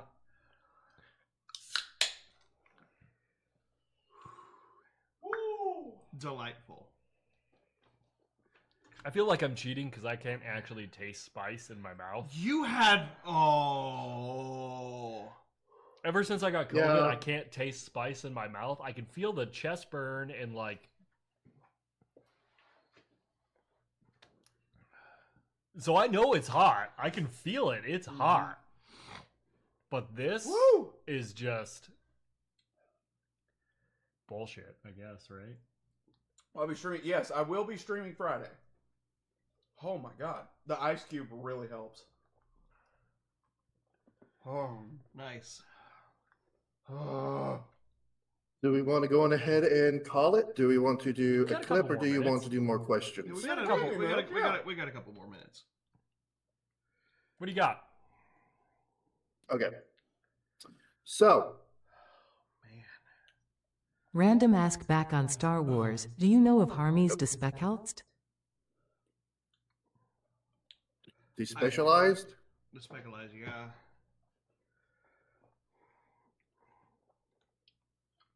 So. I've heard of that. I don't know if I've actually looked into that one. General question, because I'm me, and I like my paranormal shit. All right. Yeah. What is your favorite conspiracy theory, even if you don't believe it?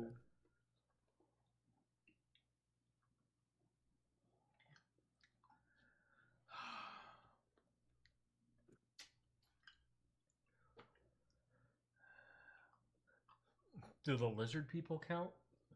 I would think so. I mean, it is Are a you conspiracy lizard theory. people person? Like, I don't know if it's a conspiracy theory. I think there's a government above the government, the shadow government. The shadow that's government? running fucking Okay. everything. Sure. I don't believe that our officials are the top tier. I do believe that there's people running. Devin, I don't know if you want to come over, but I made Heartburn Witches brew for Dust and Sam if you want some. Oh, thank God. Witch's brew. I love you, Amber. Thank you. Sam needs it. Oh, yeah. I'm Yeah. I do I'm believe okay. that there's I do believe there's people pulling the strings above officials, Mhm. government officials, Mhm. I do believe that there is a secret shadow government that is actually running the world. Oh Yeah.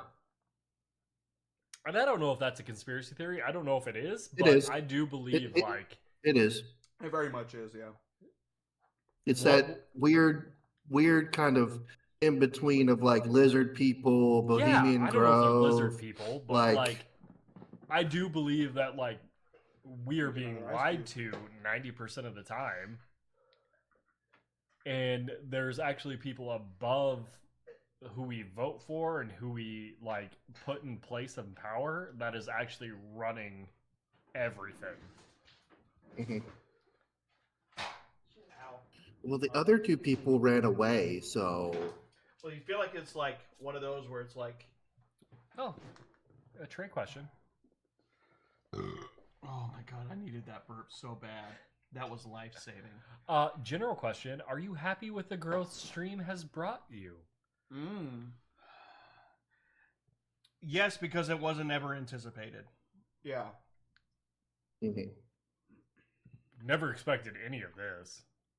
Mhm. We've said it before many times on stream, but we always anticipated, like when I pitched it to Dust, maybe we'll get to affiliate by the end of the year. We started at the last day of September, so really in October. Mm-hmm. And I was just like, if we get there, cool, great. But we're gonna have fun. Yeah. That's always been our main focus. We made affiliate. We made affiliate in a month, less than.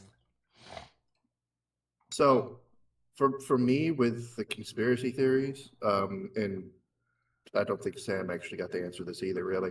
I can. For mine, it's actually mine is very niche. It's the conspiracy theory that there are things in national parks and stuff like that that people aren't telling us. Mm-hmm.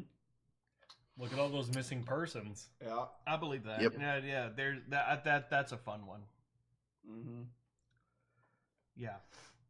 I got a question Sam. if there's time. While it's a fun theory, I think we all know that Darth Jar Jar is not realistic. But do you think that with our growing knowledge of Force-sensitive people, do you think Jar Jar's clumsiness could possibly be undiagnosed Force sensitivity? Well, I will put it to you this way. If a fucking droid can have force sensitivity, I'm pretty sure Jar Jar Binks can have it. I think that there's some that, like, in the books, there's always been that idea that Han Solo was better lucky than he is good. Mm-hmm. And I think that there's, like, he's maybe not force sensitive, but maybe the force works through him. Yeah. In a different way. In a different way. And my favorite conspiracy theory is, just jumping back, cryptids. Oh, okay. Them exist. I think that's so fun. Like Mothman, Frogman, Champion, and Sasquatch, Loch Ness. Yeah. Sasquatch is real. As somebody from Montana, there is a Bigfoot. It fucking is real. Don't tell me otherwise. As somebody who's been up north where there is not a lot of ton of population, Bigfoot is real. Trey, jump in. Tell me yes. But Bigfoot is real. That is a thing. I have been to Wyoming. I cannot stress enough that there is enough fucking room for a small population. Dust, that is my cousin of George. He's hominids shy. to be. Trey, you know though, Bigfoot is real. Sasquatch is real. I've been up to Libby. I've been to the fucking Yak. There is a Bigfoot somewhere up there. Don't fucking lie to me. There is something up there. I've seen shit in the woods. I've seen shit move that doesn't move like a human, that is too big to be a deer or an elk. There's shit up there. Big John might be brilliant. All right. Well, shit, man. Nice. See, Trey gets it. Oh, absolutely. There's something out there that doesn't like being seen. Fucking huge. He gets it. Idaho gets it. Montana, Bigfoot. Yeah. Small. Okay. I'm here for it. What a We crazy have- thing to end on. No, we're not ending. That on is true. Fact. There is one more question. One last question. Hit it. Yeah. For each one of you. Mm. Dev to Dust, Dust to Dev, and then also to Shock, back and forth. Mm-hmm. If you could choose one word to describe the person sitting next to you, what would it be? Mm. One word. Genuine. Oh, Mm-hmm. that's making me cry more than the than the hot sauce. Oh my god. Genuine. Brother. Mm.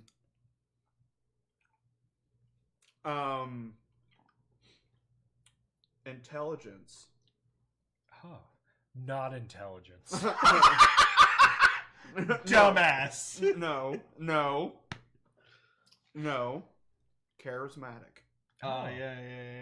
Yep. Mm-hmm. Caring. Mm. I'll give you caring.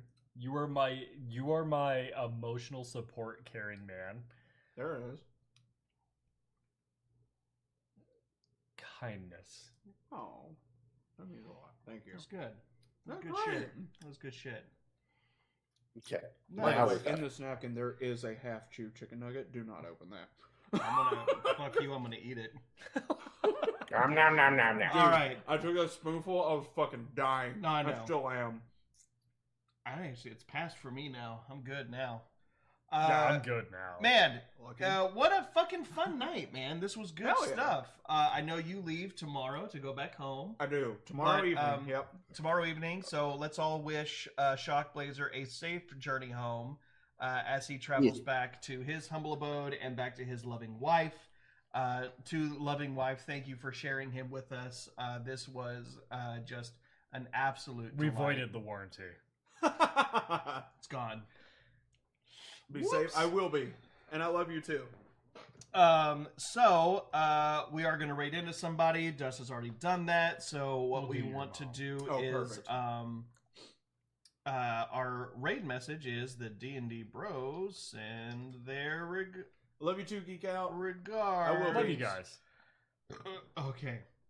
That's our message into the raid. If you can't stick around for the raid, totally understand. Please just stick around long enough to at least wish the raider a happy stream. It is going to be to our dear friend and loved one, Senna TTV. She is wonderful, so please make sure you show her some love as well. Devin, I have cupcakes for you. If you eat those fucking cupcakes, so fucking Well, hell. there's an 80% chance I might. Dustin, I will absolutely uppercut you if you... Uppercut. The uppercut. Uppercut. All right, we'll be back Tuesday, 7:30 p.m. Central Time for our normal schedule. Picking it back up then, so we're taking the next couple of days off. I have my procedure on Monday, so... All the prayers. Yeah, thanks, man. Yeah. Every bit of it. Yep. Thank you all for hanging out. This was an excellent... My God! Okay, it's happening. Everybody stay calm. What's the procedure, everyone? What's the procedure? Stay calm. So yeah, thank you all sincerely. We'll see you guys next time. We're raiding in now, so make sure you got those messages ready. We'll hang out with y'all in the next stream. We're the D&D Bros. I'm Dungeon Master Doug. Dungeon Master Doug. And thank you to ShockBlazer. We'll see you guys then. See you later. Bye. Au revoir.